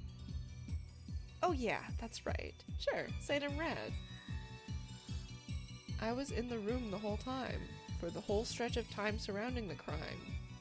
See, look! This makes it impossible for Ava to be the culprit, right? How will you counter this? Ridiculous. That move's so lame I could yawn. Beto never used such childish tricks, not even once. Battler. Repeat it. Aunt Ava was also in the room for the whole stretch of time surrounding the crime. Uncle Hideyoshi was just there to create an alibi. You made him stay in the room and stealthily snuck out. If that isn't true, this guy should be able to say so in red. I refuse to repeat it. Hideyoshi's evidence is sufficient. There's no need for me to repeat that, right? She has refused. You need show no mercy. This is check. Yeah, I'll take it. This opponent's slow. Check. Maybe Uncle Hideyoshi didn't leave the room the whole time, but saying he was taking care of you the whole time is a bright red lie. Therefore, no alibi exists for you. You had a chance to slip out of the room and kill Aunt Rosa and Maria. If you think you can dodge that, try proclaiming in red that Aunt Ava didn't take a step outside her room. You can't, right? Checkmate. What the hell? I don't get it. Sorry, Aunt Ava. Even if you aren't used to the rules, beating your opponent with all your strength is how this game is played. Right, Beto? Indeed. The witch side resigns. Let us continue on to the next game. Next to the 4th through 6th Twilights. It seemed that the witch still didn't understand how to make a winning move, and she lost her composure and irritation. She was probably also angry that a shot had been taken at her while she didn't get what was going on. However, I won't go easy on her at all. Just like she didn't go easy on the victims at all, I won't go easy on her. Virgilia, next crime. Let's reconstruct the case with Dad and the rest. Understood. 3 people, Rudolph, Kiria, and Hideyoshi, went to the mansion and were killed there. My move won't change. Aunt Ava, you are the culprit. This time you don't even have an alibi from Uncle Hideyoshi. You claim that you were sleeping in that room all by yourself, but that's not true. If you can proclaim it in red, just try it. I refuse. So tell me, Ava is just a woman, and the people who died were 3 adults with 2 guns, right? How did she kill them all by herself? How did she do it with those stakes as weapons? Like everyone keeps asking, how's this stake shooting device constructed? Explain that. Unless you can explain it, even if Ava doesn't have an alibi, that doesn't mean that it was possible for her to commit the murders. I refuse to explain. It's a devil's proof. Just because I can't explain it, that doesn't deny the existence of an unknown murder technique, or maybe an unknown weapon. In short, even if I can't explain how the stake shooting device is constructed, that doesn't prove that it doesn't exist. What the hell? Does that ridiculousness even count? Your devil's proof is valid. Agreed. It's a valid devil's proof. Ballerkin can claim that a stake shooting device exists without bearing the responsibility of explaining how it is constructed. The witch side cannot object to this move. Not bad? How pushy. Ha! Well, there's this ill-natured witch who trained me well. This is check, okay? Try saying in red that Aunt Ava didn't take a step out of that room. That's right, you shouldn't be able to say it. If you can't say it, it's over. Checkmate. That's so irrational. This is messed up. Those are the rules of this game. How about some black tea first? And some delicious cookies as well. I don't need all that. That pisses me off. So you fight like a coward just because you can't win with magic. Don't get irritated. Drink some black tea or something. I'll take mine straight. What about you, Beto? I'm fine. More importantly, Battler, don't let your guard down. Your opponent is only unfamiliar with the rules. This will only really start once your opponent gets the gist of it. But I'll crush her. I'll thoroughly crush her, because she isn't a witch. If I accept her as a witch, all your stubbornness will count for nothing. I don't care what kind of irrational argument or twisted logic I have to use, I'll crush her with all my heart and soul. Battler's side then stuck with the Ava culprit theory to explain Kraus and Natsuhi, the 7th and 8th Twilights, in the exact same way. At the time, there had been no one on the 1st floor except for Ava and the victims. As before, no one could establish an alibi for Ava. Back then, Ava had claimed that they disappeared while she went to the bathroom, but there was nothing to support that, and the witch side couldn't repeat it in red either. Using the same style of argument as that question regarding the stake shooting machine, the witch side asked once more how Ava could have strangled both of them at the same time all by herself. But of course, Battler splendidly counterattacked by refusing to explain because of the devil's proof. Under the storm and stress of Battler's spirit, the witch side was completely swallowed up, having to resign 3 times during the short period of time she had to grasp the rules.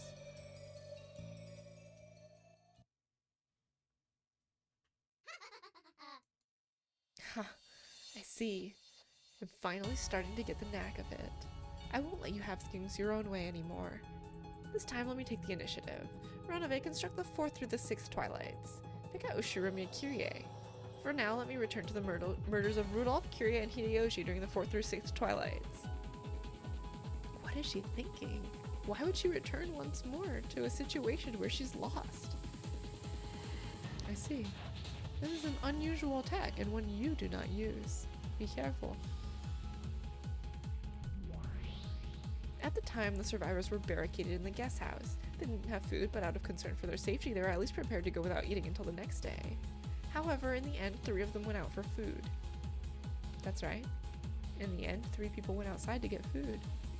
It's a pain, so I'll add in some red and say it. Kyrie didn't think that they needed food. Since going without food for about a day wouldn't kill them, she claimed that they should not leave the guest house. And yet, she herself suggested that they leave the guest house to go get food. Isn't that a contradiction? Yes, a spectacular contradiction. A contradiction exists in Kyrie's pattern of behavior. That contradiction was created by me with magic. In other words, I controlled Kyrie using magic and made her say that to lure the sacrifices outside. Ridiculous. There's no way that kind of magic exists.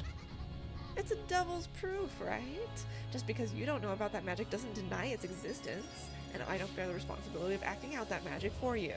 And yet you have even less room to counter this argument. I wonder if it's okay to fight this way. Yes, it is truly a spectacular move. Valor-sama, your response, if you please. That's a weird strategy she's taking. So just what is this? She has placed a piece attacking Ushurumi and Kyrie's pattern of behavior. As has already been explained, Kyrie's pattern of behavior had her saying that they should not go outside or head to the mansion in order to get food. And yet she herself took the initiative, taking the contradictory action of going out to get food. Unless you can explain this contradiction, she will use this violent move to claim that magic was the cause. Well, that's probably what Kyrie-san thought in the beginning, but she probably thought through a few things midway, then changed her mind and decided that food really was necessary. It'd be bad if when things got tough we were so hungry that we had no energy, and, well, she's claiming that this change of heart was due to magic. In short, while it might be extremely difficult, you must explain the reason for Kyrie's change of behavior. What are you saying? You're talking about the inside of Kyrie-san's head, right? Can I also summon Kyrie-san's ghost and question her? Beto? Can you call Kyrie-san here or something? She cannot. That is a move permitted only to the witch's side. Sorry. Ah, fuck. She was probably, thinking of us kids and on the whole thought that food was necessary. You must present your claim through objective means. You'll need concrete proof that Kyrie changed her mind and decided that food really was necessary for some specific reason. For example, if someone heard her say that, or if it was written down somewhere. Too bad the reason that she changed her mind was not passed down to anyone, nor was it written down. Therefore, you can only speculate as was to inside Kyrie's mind. So it's impossible to explain. You don't have a single counter to my move. Isn't it now your turn to resign, Valor-kun? It is possible to hypothesize endlessly as to the reason behind her change of heart. And it is impossible to crush all of those endless possibilities. A detestably spectacular move. If Valor-sama were to have a method of countering, it could probably only be that move. What move is that? Well, I wonder what kind of move it could be. I have the feeling that it was Milady's specialty, but I cannot remember. Quit being stingy and tell me. Beatrice, no answers will be given to those who stop thinking for themselves. Think. Think in your own way. Why don't you resign right now? And I'll corner you even more with red. Until the last instant before she died, Kyrie's pattern of behavior was not going to get food equals not going to the mansion was maintained. And yet she took the initiative and headed down towards the mansion. She was pushing a cart ready to carry food. Why that contradiction? Because I controlled her with magic. This is proof that my magic exists and that I am a witch. Shut the hell up! Are you saying that she never even changed her mind? That the whole time until she died, Kyrie-san thought we don't need food and we won't go to the mansion? Then why did she step forward herself and say that they should go to get food and go to the mansion? Are you saying that Kyrie-san was being controlled with magic? That's stupid. How should I break through this magic? If only Kyrie were here and just told us the reason behind her change of heart. Now, I've already been told in red that she never even changed her mind. What should I do? There's no move that the human side can counter with. The more I learn about this game, the more advantageous the rules seem for a witch, right? Even if I lose in a lot of areas, if I can win in just one, that alone can display the existence of a witch. In other words, Valorkut has no way of denying witches other than a complete victory. How truly funny that even though you thought you could corner me and call me Ava, it's all been spun around by nothing more than the inside of your respected Curiousan's head, right?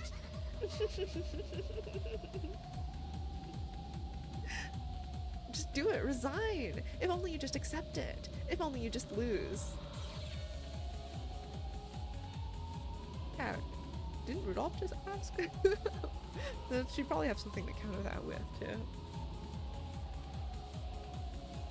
Damn it! It's impossible for a human to prove. I can't do anything but like guess at what the dead were thinking when they acted. Furthermore, I can't deny the magic based on conjecture alone. To break through it, I need objective proof as to why Curiousan had a change of heart. But damn it, it's been said and read that no proof exists as to why she changed her mind and wanted food. What should I do? Damn it. Valor-sama, is this your resignation? Not going to get food equals not going to the mansion, but then how should I understand Curiousan's thoughts, which actually do contradict each other? Can't understand. It's impossible to understand and impossible to interpret. That darkness is all of the witch. Come on, it's useless to think, so quit, okay? You just can't deny witches. After all, I exist right here. I am the Golden Witch. I stole that name from the former witch over there. You can't deny that I am Beatrice. Damn it! You have no right to use that name. And yet, I can't think of a move to deny it. Rattler could no longer counter this witch who was laughing insanely in triumph. He didn't want to give up, but no move appeared. He ground his teeth, making fists with both hands, but even so, he couldn't think of a brilliant counterattack. Valor-sama, your time limit is over, so will you resign?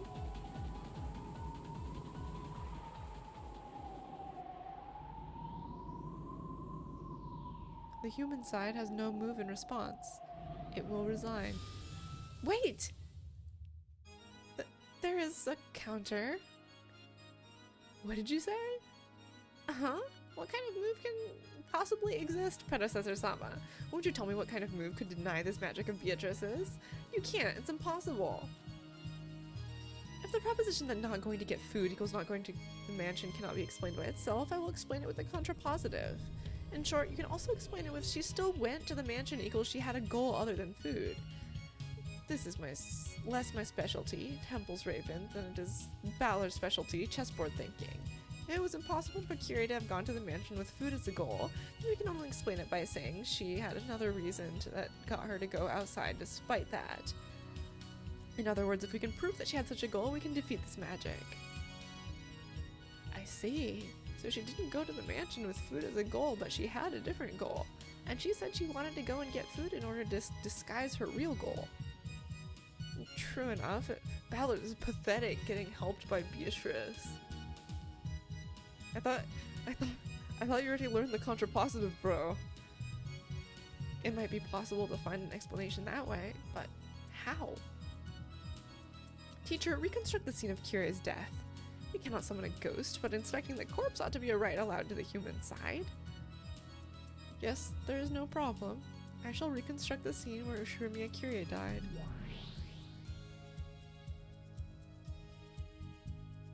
We cannot call Kiria's ghost here, but by finding out what Kiria left behind, we may be able to use that as a weapon. Fine, search as much as you want. There's no way you'll learn anything. I just said it in Reddish a while ago. Kiria did not leave anything written down. No matter what you find, how could you possibly figure anything out? We may find nothing, but Balor is grinding his teeth, fighting to think of a move to break through you. This is all I can do.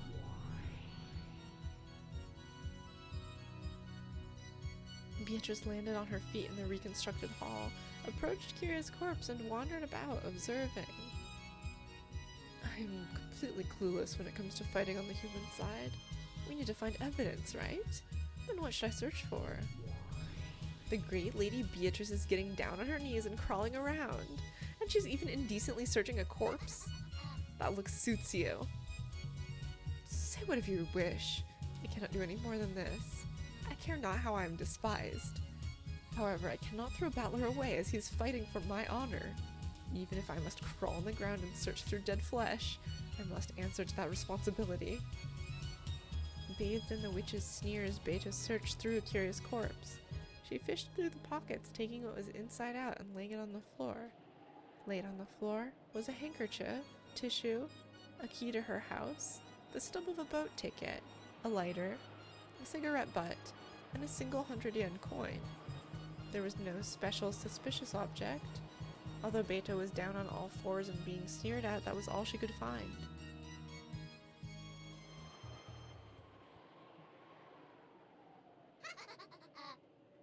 What's with that seedy-looking trash? How do you think you can break my magic with that stuff?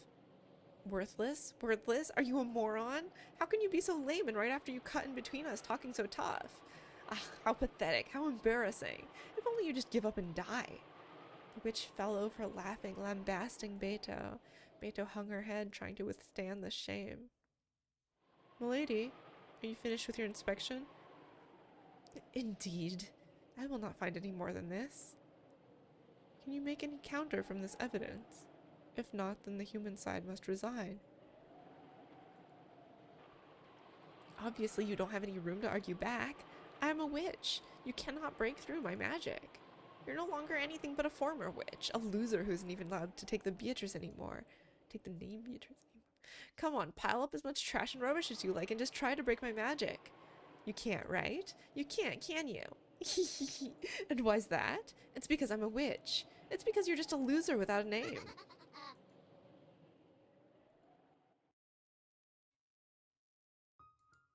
Something should be here. I won't lose heart. I will not lose heart. No matter how much I am sneered at, a battler is fighting for my honor. So for the sake of his honor, I must not lose heart. As Beto held back tears at the words of humiliation she was being showered with, she tried to find if Kiria was holding something else, to find something that could save Battler from his plight, searching earnestly. However, nothing more came up. Damn it. Please, Ushiromiya Kirie, you must save your son from his plight. Please, after death, lend me power. For his sake.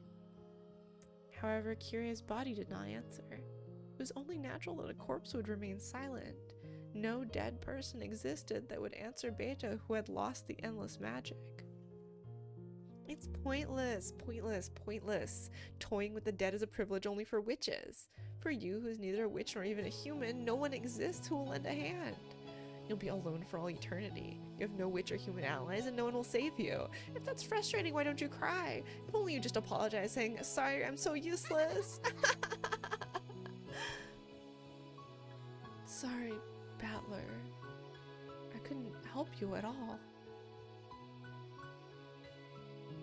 No, that's enough. Thanks, Beto. I won't waste your efforts. I don't need consoling.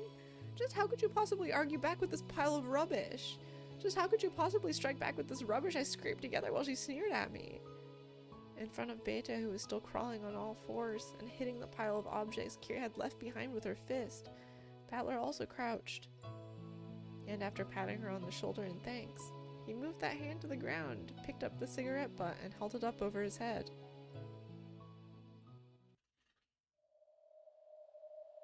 What are you trying to say with that trash? Kiria-san doesn't smoke. But Kiria also had a lighter on her. True, she didn't have an actual box of cigarettes, but at a glance, it naturally looked as though Kiria had a smoking habit.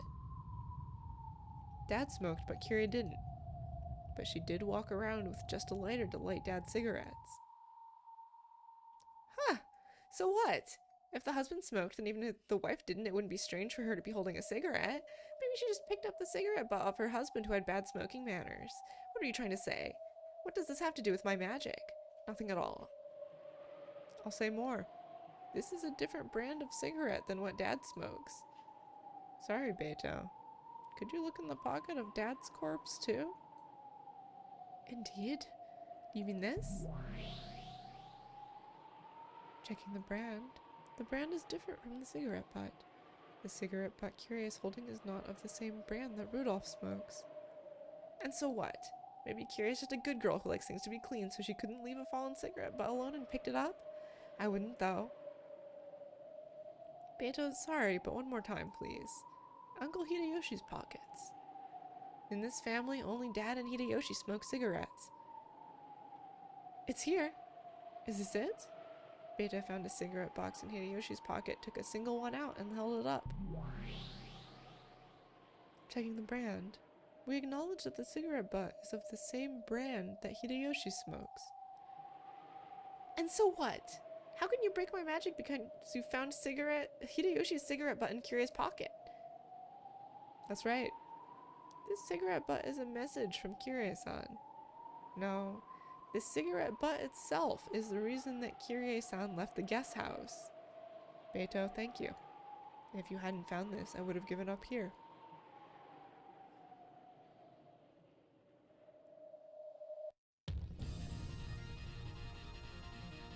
Virgilia. Reconstruct the situation. The guest house after it came to light that Aunt Rosa and Maria had been killed on the second twilight. Understood. Reconstructing now. After Rosa and Maria's deaths, the remaining survivors rechecked all of the doors and windows in the mansion. They constructed a barricade. They reconfirmed that their defenses were solid. There's nothing suspicious about that at all. It's fogging. Yes. What are you trying to say? Why are you bringing up the second twilight when we're talking about the fourth twilight and after? Dad carried a portable cigarette butt holder with him. I'm finally starting to see why Kirei-san went out of her way to put a cigarette butt in her own pocket. It was because that cigarette butt meant something. That cigarette butt was itself a message left by Kirei-san for us. Then let's hear it. How do you plan to deny me with that single cigarette butt? As we've heard, after the second twilight, an inspection was done of all the rooms in the guest house. At that time, Kirei found something that shouldn't exist in a place where it shouldn't be. Something that shouldn't exist? What do you mean by that? It's this cigarette butt. This was set in the ashtray of the guest room that Uncle Hideyoshi was in. What? What's wrong with there being a cigarette butt in an ashtray? Are you sure there isn't something wrong with your head? Aunt Ava hated smoking. There's no way there'd be a cigarette butt there while Aunt Ava was sick and sleeping. However, there was a cigarette butt in the ashtray. When she saw that, Kirei-san noticed immediately. Uncle Hideyoshi was lying. She realized that Aunt Ava hadn't really been sleeping and that she'd snuck out of the room. Repeat it. The cigarette butt was crushed out in the ashtray of the room where Aunt Ava and Uncle Hideyoshi were resting. I refuse. I finally got it. Thank you, Beto. Was I of some use? Yeah, you were. Harriet will tear the mask off the fake witch. From that cigarette butt, Kira realized that Hideyoshi was creating an alibi for Ava's sake. Hideyoshi had been tasked with watching over the room to create an alibi, and during that time he was unable to withstand the tension and smoked. Then Kira had confessed that to Rudolph. She confessed that there was a good chance Ava was the culprit and Hideyoshi was an accomplice. Next, Kira proposed that they go to get food. She then asked Uncle Hideyoshi to lend a hand. This could only mean one thing. Kira-san planned to isolate Uncle Hideyoshi and question him about the truth. Your uncle's raven is valid. Unless the witch side counters this move, the existence of the magic that supposedly controlled Kira has been denied. What did you say? Deny it anyway. I deny it. It wasn't me. No, it wasn't Ushiromi Ava. Ava was sleeping in her room. Then try saying it. Yeah, you can't say it. You can't say it this time either. Repeat it. At that time, Ushiromi Ava did not take a step outside her room. What the hell is that? I'm the one who's attacking, right? Why am I the one being attacked now? When did offense and defense get reversed? I'm the one questioning you, right? The witch, me. So why? Again, repeat it. Ushiromi Ava did not leave the room. There's no way you can say it. Checkmate! Does the witch side have a move in response? There cannot be one. There is no truth that can be accepted from a false witch dressed up with truths and falsehoods. You aren't qualified to call yourself a real witch. You aren't the Golden Witch. You're a human. Ushiromi Ava.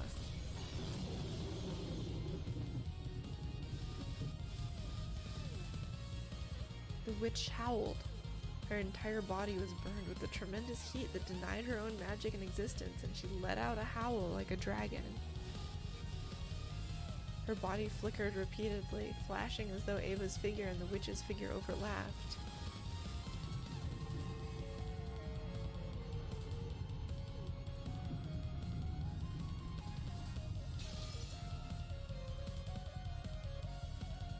However, that yell was sucked into the flicker, making it return to the original form of the cruel witch.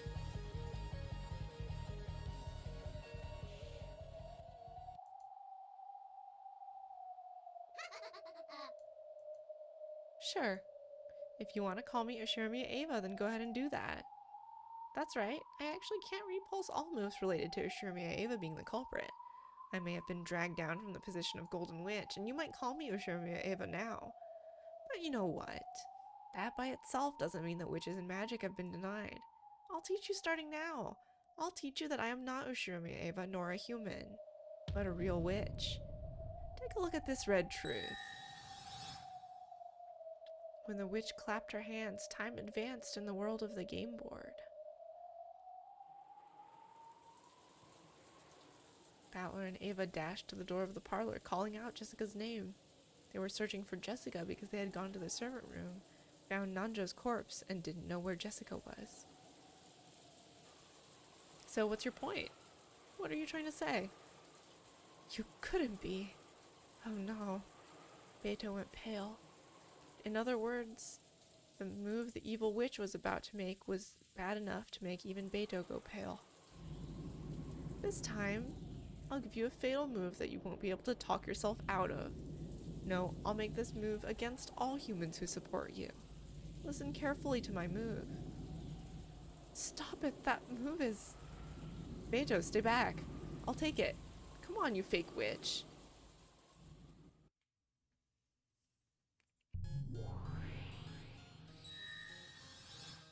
After Jessica was injured, Ava was constantly under Battler's supervision. Battler is neither the culprit nor an accomplice. By this, we can establish a perfect alibi for Ava. What? I'll seal you, and humans as well, in a red barrier that most certainly cannot be escaped from. Farewell, lowly humans. Sleep for all eternity in an absolute closed room of magic with no exits. Come on, listen carefully. Listen to the red truth. There are no more than 18 humans on this island. Throw away your foolish thoughts of mysterious people hiding and committing crimes. But if I say it that way, you might also suspect animal culprits. I couldn't stand to hear some irrational theory about how an orangutan trained to commit murder wouldn't count as a human. So I'll change it like this. No life forms other than human have any connection to this game. That's how it is. Next, I'll explain the situation of all 18 people who exist on this island. Kinzo is dead. Kraus is dead. Natsuhi is dead. Hideyoshi is dead. George is dead. Rudolph is dead. Kyrie is dead. Rosa is dead. Maria is dead. Genji is dead. Shannon is dead. Kanon is dead. Goda is dead. Kumasawa is dead.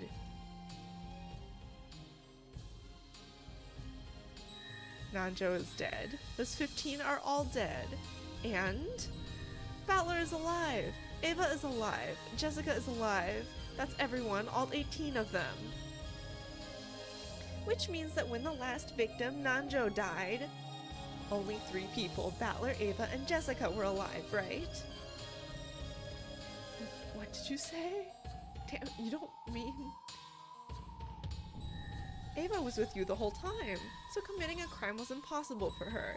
Of course, Battler-kun isn't the culprit. He wasn't forging an alibi for her, and he took the possibility that she was a culprit into account, watching over her actions carefully. No chance existed for her to do anything suspicious. In short, at the time of the crime, only Nanjo and Jessica were in the servant room. And I know what you're thinking. Your next move will be this, right? There's also a chance that Jessica is the culprit. But too bad, I'll slice it up in red before you try. Ushiromiya Jessica has not committed murder. She was not involved with Nanjo's murder. Her eyes were completely covered. It'd be impossible for her to carry out a murder like that. And here's a bonus. Neither Ava nor Battler killed Nanjo, nor were they involved. But wait a second. That doesn't make sense. There were only 3 humans and a murder occurs and none of the 3 were involved? That's insane. I'll state it clearly. The culprit who killed Nanjo was neither Battler nor Ava nor Jessica. In other words, it wasn't one of the survivors. Get it? No. That's right. What about multiple personalities? Just like how you were originally another personality of Aunt Ava's. Let's say Jessica had another witch-like personality, which took the name of someone other than Jessica and killed Dr. Nanjo. Moron. I've already said it in red. Jessica's eyes were completely covered and murder was impossible for her. No matter what kind of personality she was possessed with, murder could not be carried out with her body. I wonder if you'll be satisfied if I say it this way. No actions caused by Jessica's body had any relation to or influence on the murder of Nanjo. This also applies to Battler and Ava. In other words, no matter how much you try to struggle and interpret it, neither Jessica nor Battler nor Ava is the culprit who killed Nanjo. You've gotta be kidding me. I mean, everyone else is definitely dead, right? Then all that's left is the Dr. Nanjo suicide theory, right? And the trap theory. The culprit was already dead, but a trap that they had already prepared went off. Nanjo's death was a homicide. Of course, it was with a direct method of murder, not a trap. A weapon was ready and he was killed with it from point-blank range in front of him. The culprit appeared openly before Nanjo's eyes, and they both looked at each other's faces. The culprit killed him. But wait, there are only 3 survivors. You said in red that everyone else is dead. You basically confirmed the life or death status of all 18 people. Furthermore, the existence of a 19th person has already been denied in red. In other words, no one can exist except the 3 survivors, and yet a 4th person other than those 3 appeared before Dr. Nanjo? How could a person other than us appear and murder Dr. Nanjo when no 19th person exists? Insane! You're lying! You're lying with the red! The red only tells the truth. Isn't doubting that the same as betraying the honor of that witch who's behind you, shriveling up in fear of me and hiding behind your back? Damn it. Right now, I'll state it clearly. The one who appeared in front of Nanjo was me, a witch. The golden witch who can't be explained away with the 18 humans. Virgilia? Run of it. Isn't there a contradiction in the situation? Is she really telling the truth with red? Yes, her red truth is valid. What an elaborate and precise cornering. How should I make a move against her? Virgilia, aren't there any moves? I cannot think of anything. And you, Ronove? My apologies. However, in these last 1,000 years, I have never seen such an elaborately beautiful game board layout. I hate to admit it, but it's beautiful. What a beautiful checkmate, made in red. The witch's teacher and the demon butler were both stunned. An expression of ecstasy rose to their faces. Forget surrendering, they were impressed at this perfect checkmate, which simply had to be admired. When people accept defeat from the bottom of their hearts, it gives rise to neither regrets nor humiliation. Nothing is born except feelings of respect. I no longer knew what was what anymore. There were absolutely no weak points in her red. She had said in red that all 15 people had died. She had said in red that no people existed other than the 18. In other words, no more than 3 people, me, Jessica, and Aunt Ava, existed. And even though none of those 3 people were the culprit, Dr. Nanjo was killed. And without a doubt, Dr. Nanjo's death was a homicide. He was murdered by that person openly from in front of him. And she's saying that that person is a witch? The culprit who killed Nanjo was not an animal or anything of the sort. That has already been dealt with in red, right? Everything other than humans has been completely removed from consideration. Even things like robots don't work. Absolutely no factors other than humans participated in this game board. Therefore, I can also say this. The one who killed Nanjo was definitely a human. A human with their feet on the ground held up a weapon and killed with it, right before his eyes. However, the human may have been able to use magic. In other words, it was a witch. In other words, it was me, the Golden Witch, Beatrice. Even as Battler ground his teeth, his knees hit the floor with a thunk. His soul still refused to surrender. However, his knees had already started to accept surrender. No, did you kneel? That's right, you're already starting to understand. The Golden Witch does exist. And that golden witch, Beatrice, is me. Come on, praise me. Now praise the resurrection of a true witch. Now praise the resurrection of the golden witch, Beatrice. On the 9th twilight, the witch shall revive and none shall be left alive.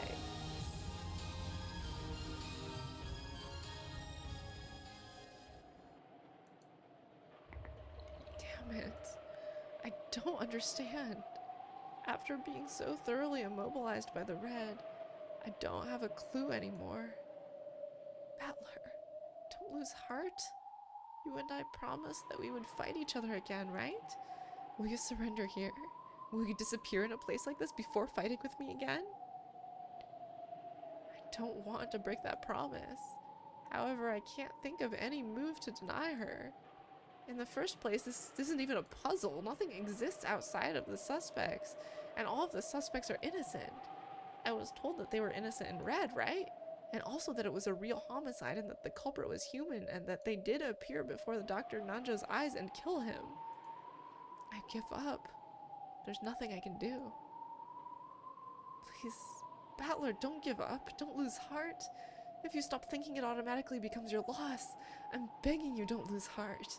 I'm also cheering you on, so don't lose. I can't think of anything anymore. I find myself thinking she's gotta be a witch who must have done it with magic, which makes all thinking pointless. It's useless. My head hurts. My brain's tired. I'm starting to think that thinking's pointless, so I should just stop. Battler, listen. In the game of chess, both sides do all they can to make the other lose, so a single game takes a long period of time. However, if one side throws away victory from the beginning and makes moves harmful to themselves, the game can end in the blink of an eye. That is called a fool's mate. A fool's mate is, simply put, a strange way of playing chess in which the fastest methods of losing are considered, opening the area in front of your own king and inviting the opponent's queen in. Even though the average game time in chess is several hours, a game can be resolved in a scant 4 moves. In other words, if both sides try to win in a fight, they're compelled to take a painfully long period of time, but if one side decides to lose, the game can be ended far too easily at any time.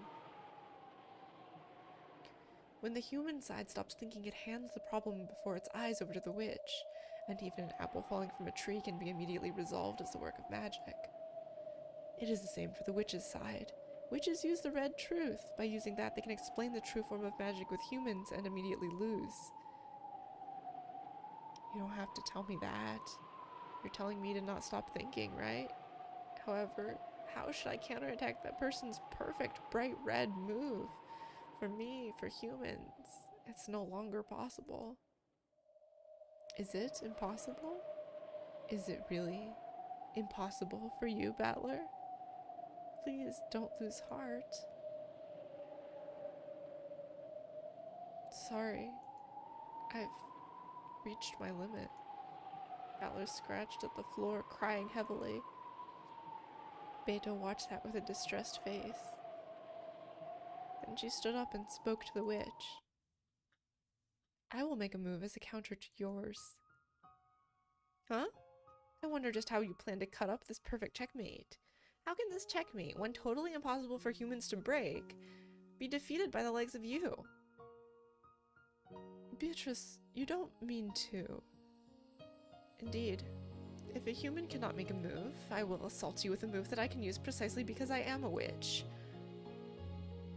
A move you can use because you're a witch? What are you planning to do? I will use the red to deny witches. Beatrice! The teacher and the butler were both startled. I also immediately understood what it meant. To use the red that only witches could use. To use the red to deny witches. It was like using her own sword to slit her own throat. What? Hey, what are you saying? Deny witches with red? Quit talking like an idiot. If you do that, you won't get away unscathed either. You are not a witch, and I am not a witch either. The road to becoming a true witch is difficult, and I have much, much further to go. Very well then. Right here, right now, there have never been any witches in the first place. I will strip this deception away myself. Aren't both of us real, obvious witches? Being able to use red is itself proof of witches. I don't know what the definition of a witch is to you, but if you think that you alone will be able to get away unscathed, then... How could I make such a mistake? I care not. What did you say? I never did manage to become a witch. I've done nothing more than finally begin walking down the road to becoming a true witch. If what I am right now is a witch, then I'm a false witch like you, one who's merely drunk on power. Rather than existing in that shabby form, I shall erase this form of mine along with you, without any regrets. Are you insane? Stop it! I still want to be a witch. I hate being human. Witch-sama, please return to your seat. Please receive the human science counter from your seat. What are you doing? Let go of me. Don't let that woman use the red. Make her stop. Let go. As the witch stood from her seat and tried to spring upon Beto, Ronove pressed down on both of her shoulders, forcing her back into her seat. And even after that, he didn't remove his hands from those shoulders. Denying witches was the same thing as denying magic. That included demons such as Ronove. However, instead of running away, Ronove chose to act as the facilitator for the game, and to carry out that duty for his master's sake. Beatrice, you have no regrets, right? That's my line. Sorry, teacher. Even though you taught me so much about fun magic and magic that brings happiness, I wasn't able to use it well at all. So I'll still study from square one and start over again. I am truly sorry that you had to suffer for your stupid disciples' misconduct. I had a good disciple in the very end. Go. Do what you believe in. I don't have a clue what you guys are talking about, but I do understand one thing, and I can say this. Beto, I don't know what you're trying to do, but stop trying to do it. You have no moves, but I have one. If we let that move get away, she will be revived as a witch in the true sense, and this time she will control this whole island. All nightmares will be hers to do with as she pleases, and this island will fall into the deepest hell of the evil witch's repeating delusions for all eternity. Can you permit that? Don't you care if your dear relatives are toyed with for all eternity in that witch's nightmare? Still, you shouldn't have to sacrifice yourself. This is a game between me and her. You shouldn't have to make your move and sacrifice yourself. I'll think of something. I'll surely think of a miraculous move. So don't rush into it. Damn it. I'll definitely think of one, so don't rush into it. This game is cruel. The time limit for your consideration has already run out. I am now the only one who can do it. Calm yourself, Battler. I'll defeat her. I'll defeat that cruel witch with my own hands. Wait, Pito. Stop it. Quit it. There's absolutely no need for you to sacrifice yourself. Weren't you fighting to deny me? What a strange person. Let that child do as she likes. And please, watch her until the end. But, Valor, there's only one thing I ask. Would you cover your ears? My ears? Why? Starting now, I will deny witches in red. I will slice up the game board so that she has laid out with her red. By doing that, I will probably lose my form as a witch as well. If you also hear the red truth I speak, you will understand my true form. If you alone cover your ears, that truth will not change at all. However, even so, I want you alone to cover your ears. I at least want to be a witch in your eyes. Please. Beatrice-sama, there are no problems on the witch side. Please, your move. Let go! I won't let you get away with this either, okay? She's insane. Do you plan on dying and taking us with you? Stop it! Don't deny it! Stop it! I want side plate for a golden witch. Okay, are you ready? I will remove your check in Battler's stead. What happened on the chessboard where 15 died and only 3 remained? Starting now, I will expose it in red. With that red truth, I will pierce and kill both fake witches. Beto turned around and smiled at Battler. Most likely no one would believe that the witch who had gone to the limits of cruelty would try to leave a smile as the last expression she showed Battler. and that smile signified her last wish, that she wanted him to cover his ears. Denying witches in red was the same as knowing her shabby form. Balor put both of his hands against his ears. To protect her final bit of honor as a witch, he put his hands against his ears, rejecting the truth. And he howled, so that not even a bit of what she was saying would slip into his ears. After that was a world where Balor could hear nothing. Beta was saying something in red. Even the evil witch covered her ears at those bitter contents. That was the red truth. Words of power, words that denied her own existence. Unique words that only witches could use, which denied witches. Beta spoke. With the red truth, she cut up the bright red game board that the witch had released.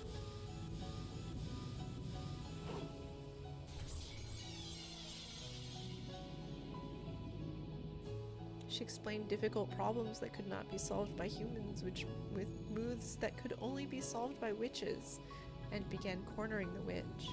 The truth that Balor was not permitted to hear. If Balor had broken his promise and sneakily eavesdropped, in an instant Balor would probably have been able to become the victor in his game with Beto. He would probably have understood all the riddles on the island, all of the magic and tricks, closed rooms, spells, curses, legends, and this entire tale of anger and sadness. However, Balor would only learn what that was when he reached the truth by himself. Yes, from the beginning, Beatrice had wished that Balor would reach that truth by himself. It was something one shouldn't reach by being told it. It was a truth that Balor would have to drag himself to by his own power. A brilliant light gathered with Beto and the evil witch at the center and grew gradually stronger. It was the power of truth. Its heat and brilliance, like the sun, shone on all the falsehoods that hid in darkness, trying to deceive, and burnt them to nothing. Why? Why can you die? Why can you throw away your life when you have such incredible power? You who hold the power to control gold, magic, and everything at will, why can you so readily throw that away? Learn that even a mountain of gold, even with magic to split the sea, there are some things you can never obtain. Come, show yourself. Show your true form. Ushiromiya Eva.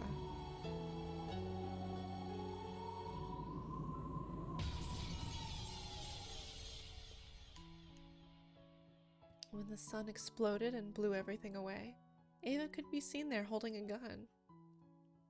You're the culprit, Eva. It took you long enough to notice, Balor-kun.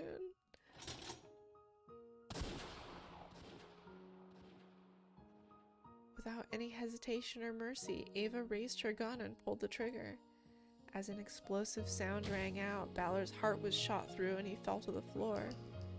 After going into convulsions for a short time with blood dripping from his mouth, Balor died. But in his last moments, he realized without a doubt that she was a murderer, and not just for killing him.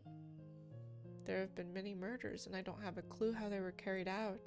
However, while my ears recovered, Beto exposed all of them with the red, blasting away all magic. In other words, even though I didn't understand it, was that nothing more or less than proof that magic can all be explained with humans?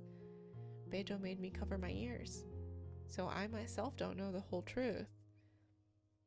However, now that it's been denied in red, I can see one fact which is extremely unfair for us, that it is possible to deny all magic. So in other words, no, I must not think of that. If I do, then the time I spent covered my ears would be pointless. If I'm going to regret, I can only regret my own actions. If at that time I'd thought of some move to spin things around and counter the witch's final move, there would have been no need for Beto to sacrifice herself. It was my own worthlessness that brought about this conclusion.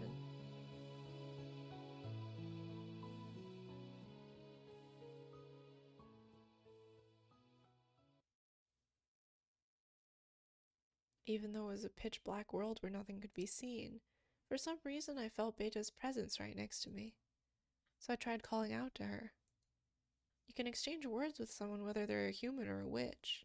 So even in a world where witches have been denied, I should be allowed to talk to her. Beto. Adler, is it? It is done. I did it. Yeah. I didn't hear it, but I watched you until the very end. I definitely saw you boldly stand up to that evil witch. With this, I am no longer a witch, but I will definitely become a witch again. And then I will make it so that I can be called the Golden Witch again, and once again return so that I can be accepted as your opponent. No, you were a witch. Huh? I saw it. When you took that evil witch and blew her away with that awesome magic exposing her true form, I saw it with my own eyes. That wasn't magic, but the red... No, it was magic. You were definitely the Golden Witch. Even if you deny it yourself, I'll acknowledge it. You are definitely the Golden Witch. When Battler said those words, in the world that had been dark, there was suddenly a single grain. A small grain of gold like a wheat seed shone brightly, and even though it was small, it had a strong gold-colored sparkle.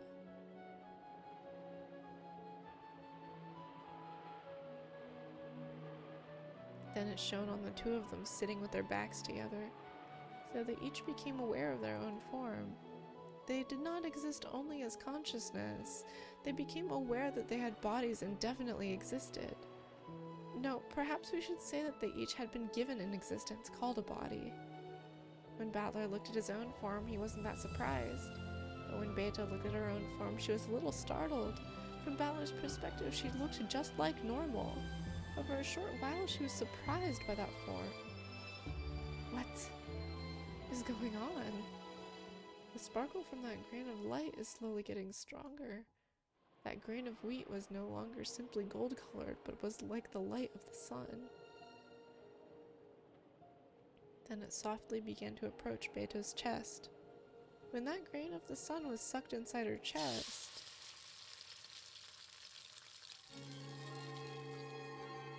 the world was wrapped in a deep blue sky, and then a deep blue ocean was spread out below them.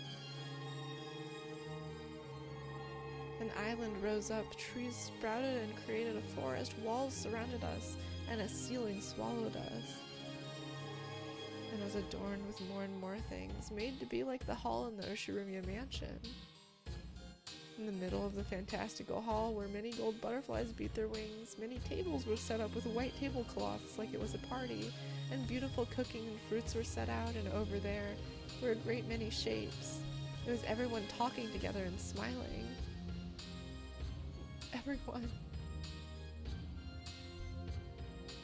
There was Dad and Kiriya-san, Uncle Kraus, Aunt Natsuhi, and Aunt Rosa, and of course even Aunt Ava and Uncle Hideyoshi. George, Aniki, Jessica, Maria, even Shannon-chan, Kanon-kun, Goda-san, and Kumasawa-san are here. Everyone was in the party, clapping their hands and celebrating her return.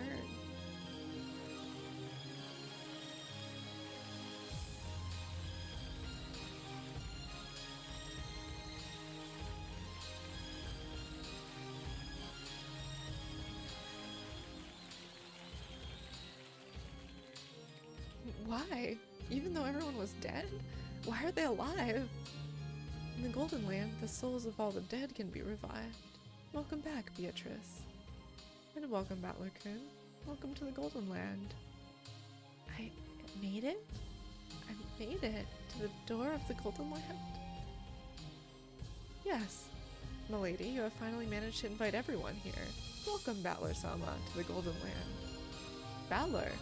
So you have finally made it this far. Grandfather?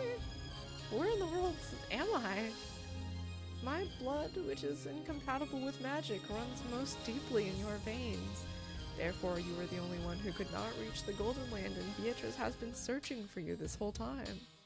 She tried everything to bring you here. What did you say? Battler-sama, if you would take your seat. Tonight's dinner is my very best work. If you would, please relish it. You should be honored. Normally I would have eaten all of it, but I left you some out of gratitude. The 7 steaks, Nei-chans. In the Golden Land, all of those with minds are equal. Here, there's no distinction between us furniture, humans, and witches. Battler-sama, we were waiting for you. Welcome to the Golden Land. Shannon-chan, George Aniki. I still feel like this might be a dream. We should have died. But I'm alive, and everyone is here and happy. I can't believe it. That's right, this place must be a dream world. So it must be a dream that George is acting so friendly with a maid girl. Could you give it a rest, Ava? For now, you gotta stay quiet and bless the 2 young ones. The Golden Land is a city of bliss. We should never quarrel here. Here, any people are free to love each other. No one needs to hesitate over it. Jessica-chan, Kanan-kun, you look so wonderful. I'm jealous. Hey, Battler. I'm a little, Battler-sama, welcome. And welcome home. Jessica was probably embarrassed because she was holding hands with Kanan-kun. Kanan-kun wanted to act humbly like a servant and bow, but since neither of them could let go of the other's hand, he couldn't do it so well and the whole scene looked fairly comical. With a servant child? You can't. Our Jessica cannot do such a thing. It's hardly a big deal, correct? Let her at least choose the person she likes. She can't. Oh, Jessica. You can't either, George. As Aunt Natsuki and Aunt Ava hugged each other, they cried tears of regret for their adorable children, even though they had always been at odds. It was a very bizarre scene. It isn't really a problem, right? It doesn't matter who likes who. That's right. It's proof that a parent's too attached to their child. Battler, no matter what kind of woman you bring home, we'll give her a warm welcome, okay? Don't you dare introduce her to this man, okay? He'll get his hands on her immediately. They'll run off together right away. Battler, you finally came here. Maria, from the very beginning, you knew we'd be coming here? Huh, that's why I wasn't scared at all. Everyone was being a coward and trembling. It was funny. What the hell? Even though I thought you were the most screwed up, you actually knew the truth from the beginning. How rude! I simply cannot forgive you for speaking of Lady Maria in that way. Formulating firing curve, attack preparations ready. Lady Maria, we can attack at any time. Ouch! Be quiet. You are in the presence of Beatrice-sama. Come now, no need to be so stiff. Let's be considerate of their desire to joke around and have fun. More importantly, why don't we begin preparing for the toast? Yes, preparations for my excellent mackerel cooking are complete. I can serve it at any time. Hey, you people! Work a little more like furniture. No, I'm gonna stuff myself more. Come on, let's work. Don't keep the guests waiting. Let's work studiously and attend to them. Don't let the guests do anything. Make them lazy, make them slothful, fatten them like pigs. Beatrice? Battler-kun. This way. Grandfather and Virgilia were standing on the landing at the top of the staircase, beckoning to us. Beto and I turned our heads to see what was going on and climbed the stairs together. From the hall, it looked like a very high stage. A small table had been set up there, as well as a piece of parchment and an old-fashioned quill pen. I saw that strange magical characters in Japanese were written side by side, and below it many names were written. There were 17 of them. Grandfather was the first, and everyone's names had been signed all over it. The people who arrived at the Golden Land probably signed this one after another. Battler, now that you are here, everyone is gathered. Listen carefully. The Golden Land is not a world supported by the power of magic alone. The cooperation and approval of all humans who receive happiness here is required. For that sake, we must gather the signatures of everyone here. Last time, the door to the Golden Land was finally opened, but you refused to sign. Although you probably don't remember it. Because you refused to sign, this world was once again sealed in darkness. Just hearing it like that, it kind of sounds like I'm the only stubborn one, and I've been bothering everyone in various ways. It's because your stubbornness is the real deal. Seems you received more than just blood from Kinzo. Beto laughed amiably. It should have felt like she was making fun of me, but without thinking I went along with her, laughing and smiling. Magic is a miracle. Miracles cannot be made complete unless everyone believes. And when you believed in the end, this miracle, this golden land was completed. It looks like I've been a real pain. So what should I do? First, sign here. Then Beatrice, you sign here. Quill pens are pretty hard to use, huh? Whoa, shot. You klutz. Shooting ink is a bad omen. Can't you at least write your name quickly? Your pen's wiggling all over the place like a worm. You should talk. Don't write it in katakana. Beatrice is a stylish name, so write it in cursive. You're making the quill in your name cry. Shut up in school. Didn't they tell you not to use cursive on tests? Hey, this is a solemn ceremony. Be silent. Very well. We have gathered the 2 signatures as well as the form for the covenant. Both of you, your oath, please. We'll start with Beatrice. Put your hand on the covenant and take the oath. As a good witch, Beatrice swears to continue her studies from this point forth to bring happiness to the people. Say it. Indeed, it's a little embarrassing. As a good witch, Beatrice swears to continue her studies from this point forth to bring happiness to the people. Will that do? Acceptable. Balor's next. In the same way, Balor-kun, put your hand on the covenant and take the oath. As a member of the Golden Land, Ushiromiya Balor swears to serve for the sake of his happiness and that of his neighbor. As a member of the Golden Land, Ushiromiya Balor swears to serve for the sake of his own happiness and that of his neighbor. I'm embarrassed too. Listen everyone, here and now we have gathered the oaths of all 18 humans who accept the Golden Land. When Kinzo proclaimed that, everyone applauded at once, praising us. Since I had been the only stubborn one and had just been a pain, I felt a little bad about being the most celebrated one. And with that, in accordance with the ancient rites, we ask Balor-kun the last to make the oath to sign the invitation to the Golden Land. This is something that invites the Golden Witch Beatrice to the Golden Land. The Golden Land welcomes the Golden Witch with a consensus of those who have acknowledged it, and it becomes complete. Balor, I will read it out loud. Listen carefully. The 18 of us accept Beatrice as the Golden Witch and welcome her to the Golden Land. What's going on with you? You won't be invited unless I send an invitation? That does seem to be the ceremony. It feels stiff even to me. Why don't we end it quickly? I've been so hungry for a while now. Come to think of it, I've only been pecking at canned food and haven't eaten anything good. Let's quickly finish the signing. What's this? I acknowledge you as a witch. Huh? That's pretty simple. Damn you, grandfather, exaggerating it so much? Come on. Come on, quickly. Sign right here. Huh? Quickly. Sign. With slightly weird and uncomfortable smiles, the 2 of them started demanding that I sign. At that moment, an incredible sound like that of a glass window breaking reverberated through the hall, and the bustling tumult faded back into complete silence.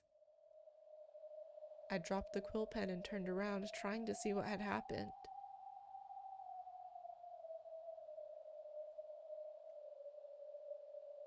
When I did, where had she come from? A human who clearly hadn't been there a short while ago was the very center of the hall, looking up at us. Who is that? A girl? She's probably about the same age as Jessica and me, but I didn't know that face. None of the other people here knew that face either. Who are you? Who is this? Where did you come from? Those without invitations are not needed at my party. Servants, kick her out. As you command. Surround her.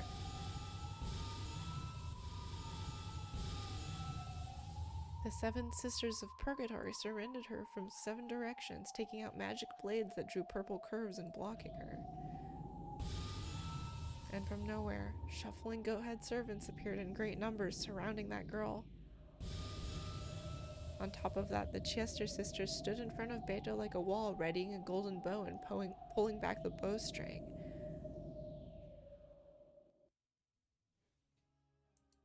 But the girl didn't move at all.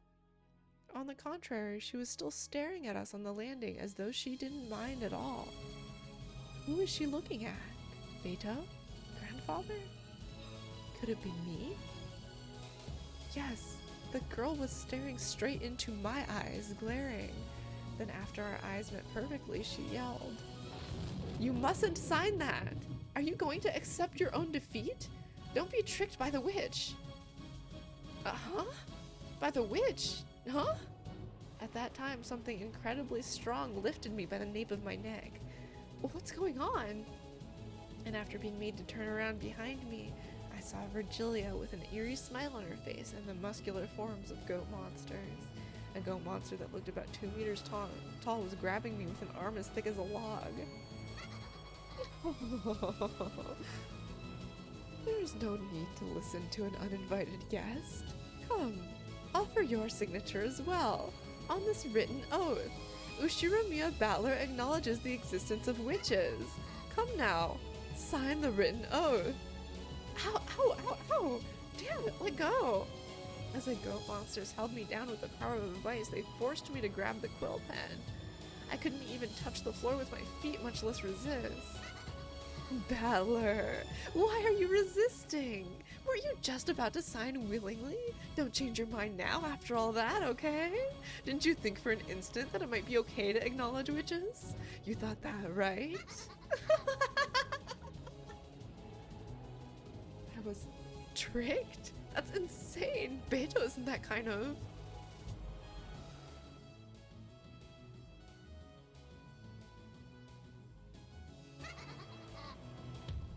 Sorry, Battler. I am that kind of person. It's useless now. It looks like sentimental sob stories don't suit me. Teacher, I'm counting on you to use all your strength. That was such a plain role to play and I got so bored.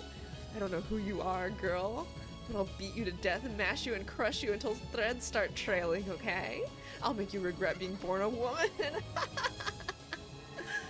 As Beto waved her gold pipe, the massive chandelier hanging in the hall was electrocuted and from that terrible purple thunderbolts fell. It should have been a direct hit on the girl below her, turning her to ash. However, not a single hair was singed.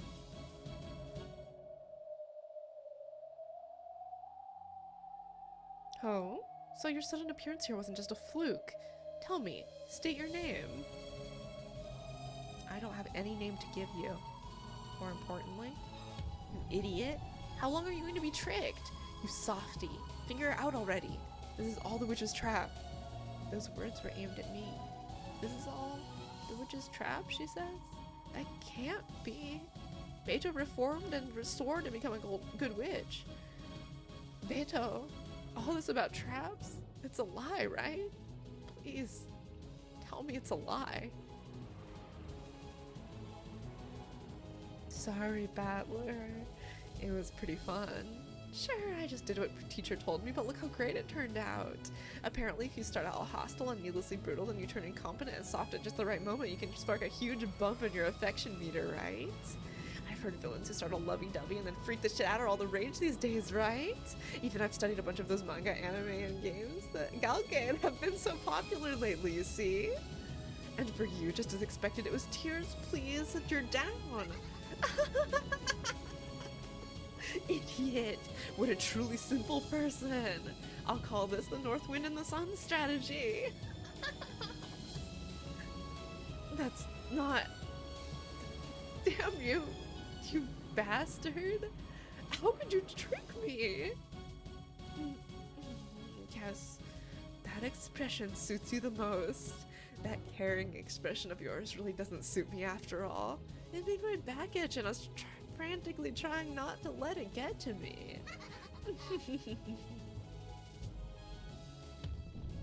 Too bad, witches never reform. You take care of the signature, teacher. This uninvited guest is my prey. Come, you can no longer refuse to sign. Come on, look. Sign it and offer your body, your mind, and your soul. When Virgilia lifted her chin as a signal, the goat monsters, with an even more vice-like power, forced my arm to approach the parchment. These guys are trying to make me sign even if it breaks my arm.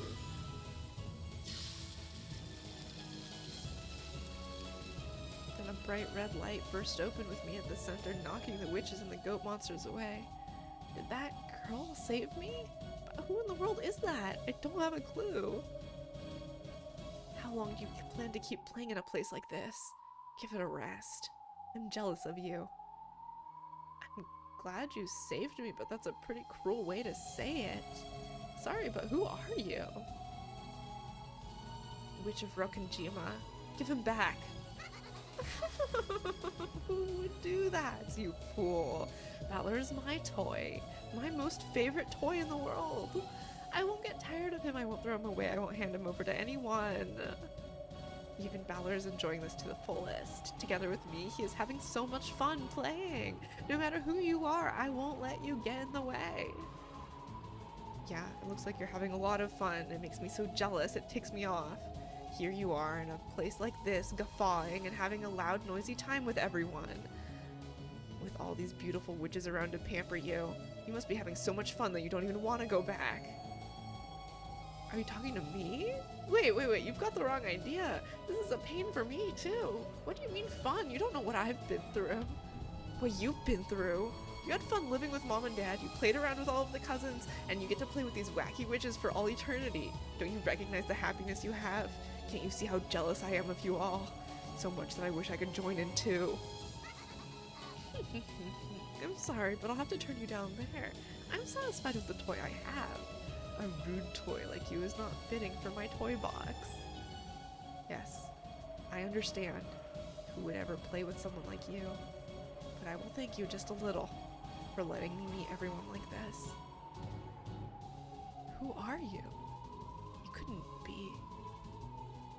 I see, is that it? Yes, I understand. I know who you are. I see. So you are the piece Lady Bird Castell threw in. How amusing. Why don't I formally invite you to my party? I'll welcome you fully. Along with Balor, I'll play nicely, break you, kill you, crush you, turn you to ash, mix you with bread dough, and bake you till you're fluffy.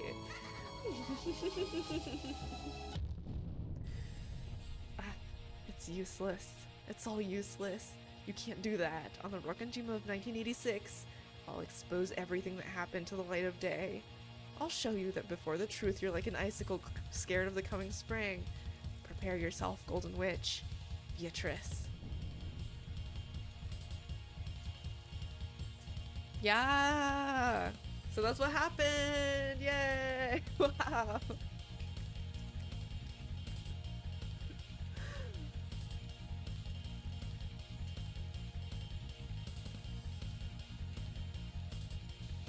There she is! Ushirumi Angie. I wasn't sure to say Angie or Angie.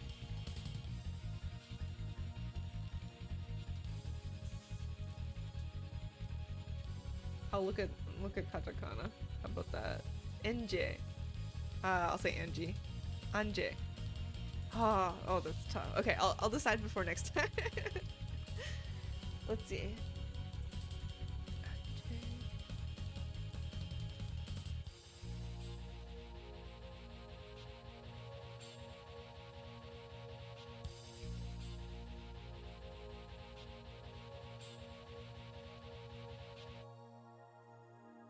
Okay, no point in poking at this for too long.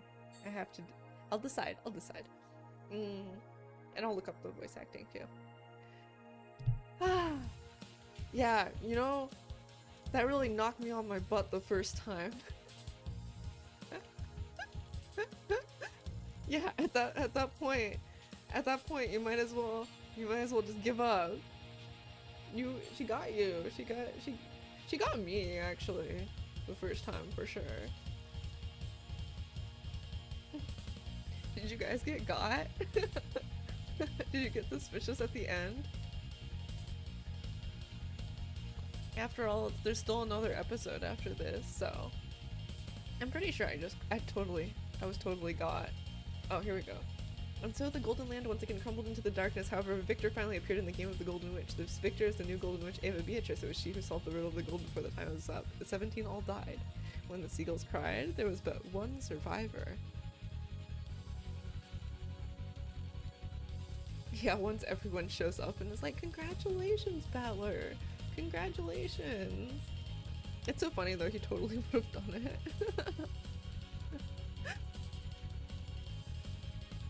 I know! I know, they say it like right away. But he just like goes so hard into it with all of, especially with like, and then distracts you with both George and Jessica, and then it's like, oh my god, for real? Like, yeah.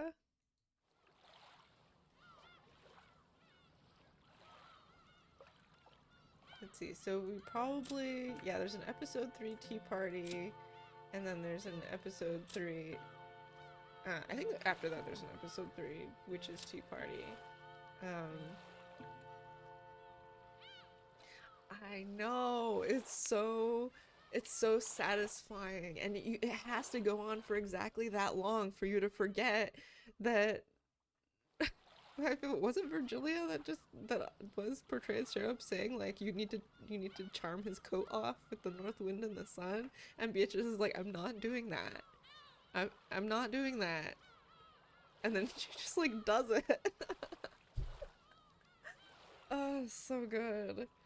I need to go back after and figure out like what hole people poked in Eva Beatrice's read at the end, because I think it comes down to something like technicality of all the lines that she said, but it's really tough with the translation too, because I mean it's a challenging puzzle to begin with, but then you also have to rely on the like subtleties of what they're leaving out and stuff. But don't say after after after we all finish the whole thing. And you know, even though I finished it and I've read a bunch of stuff, yeah, sure, okay, wait, say it, but don't nobody like confirm or deny it. I have my lips sealed. I think after you say it, I'll say, very interesting. And then, yeah, I'm aware of the some various theories, but I haven't been looked up any theories since restarting this round. So, I had forgotten that it goes all the way to the end of the North Wind and Sun in this chapter, which is like the perfect conclusion to the chapter. Let's see, was there a line that said Balor couldn't kill? It said Balor's not the murderer or an accomplice, but it did not say that Balor has never killed anyone. I think she said that Jessica has never killed anyone. No, Balor was in this round killed by Ava at the end. At least like on screen. So like all the way at the end. Oh wait, no, but it could have been at a different time, yeah. You can't count on any of these, like well, did it confirm he's the last one to die? Yeah, I don't think so either. Yeah, I always wanted to like go back and write it all down, but then I'm like, you know, if it's a losing battle that you have to go back and like read the original Japanese to do it, like it still might be fun though. I'm sure there's yeah, exactly. I'm gonna Google it after the whole thing. I'm gonna look up the red text transcript after the whole thing. You read faster? Okay.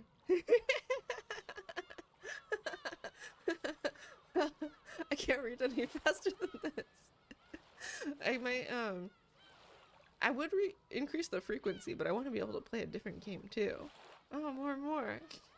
Isn't it? I mean, it's pretty impressive. We're almost through the whole thing. There's only one one question chapter left, and then we're on to the answer, which definitely answers everything and doesn't just create more problems. Some parts create more problems. I wonder if... oh, we can't read the chapter 3 tips until after the tea party. I was hoping to go peek at the death descriptions, but I guess I can do that after.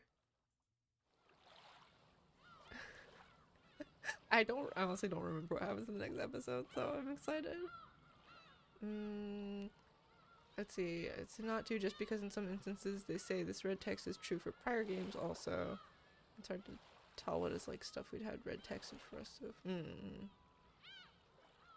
Yeah. If I really wanted it, I'd go back and write it all down. But, there's a certain twist about it. Is it? Oh my gosh, this was so long. I think usually I do it in 5 parts, and I think this is 6. So, it's kind of a... Oh, and it's been like 3 hours. But still. It's so good. I love this game.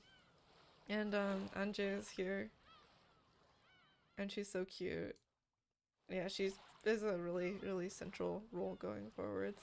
Balor, I always forget, like, he's implied to have some victories, and he has a couple, like successes on screen, but he really just keeps stepping on a rake and hitting them in the face, and he steps on the next rake, and then it hits him in the face. It's like... but I'm also curious, how they explain away Ava Beatrice, if there's like a debrief in the tea party or something, and if she's like, I don't remember if she kind of really did appear just for this game. Yeah, that's true. Yeah. They did say you are incompetent. Everyone think about all of your different theories. There's so many options. Who could it be? I bet it was Balor the whole time.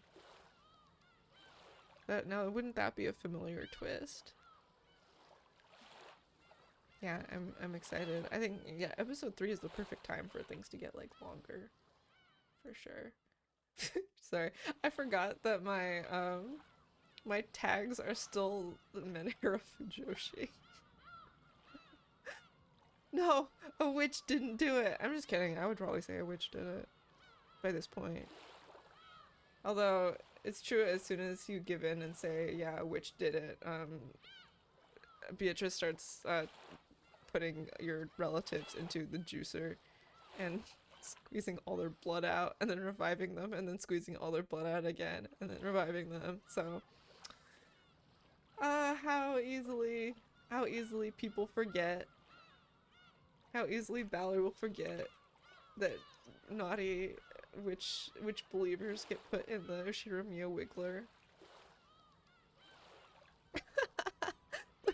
Balor did it all, and this is his guilt psychosis. I will say, the ending is not a cop-out, for sure. It may or may not be satisfying depending on what you want of the story, from what I remember, but it's not like it was a dream the whole time. Or it was Maria the whole time. I'd love to go back and read Higurashi at some point. I forgot which things they like teased you with. It was like it was aliens, right? It was like a gas leak. Yeah, I read the the former the former part a few times, like the first few episodes, at least the first episode multiple times, but I've only read it all the way through once. And the time I read it all the way through it was years ago and kind of in a fugue state. So I think I'm remembering just enough for it to be like really exciting. So I'm happy to be taking multiple people on this journey with me. How great is that? Wow, when I started reading this, I thought nobody would show up, but I was still locked in. I was like, I'm gonna keep doing it. Ah, oh, what a nice feeling. I'm so happy. Um, I gotta make sure that I can actually make Monday next week, and if it's not Monday, I might try to squeeze it on a Tuesday. We'll see. But in this case, I'll make sure to post significantly in advance. Aw, thanks, guys. I really appreciate it. It keeps me locked in too. I'm like noticing all sorts of stuff that I didn't notice the first time. So I'm very happy about it. Just being able to experience something that I really like in another. Shut up! What do you mean the nudist, sir? That's that little penguin guy, right? Anyway, I'm gonna put you guys to bed now. Let's see. Dun, dun, dun, dun, dun, dun. The nudist, the neuter.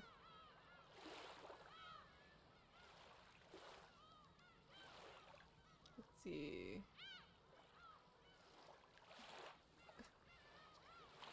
Nudist is you. Okay. Well, thanks again as always. Very exciting stuff. And just get more exciting. Let's go to, of course, Farmer School. Farmer School is playing Judero, but I can't play Judero, or I can't. Oh, you guys can watch if you want. I kind of want to play it. So I'm probably gonna dip out for spoilers. Okay. Have a beautiful evening. And thank you for your continued attendance and having fun with me.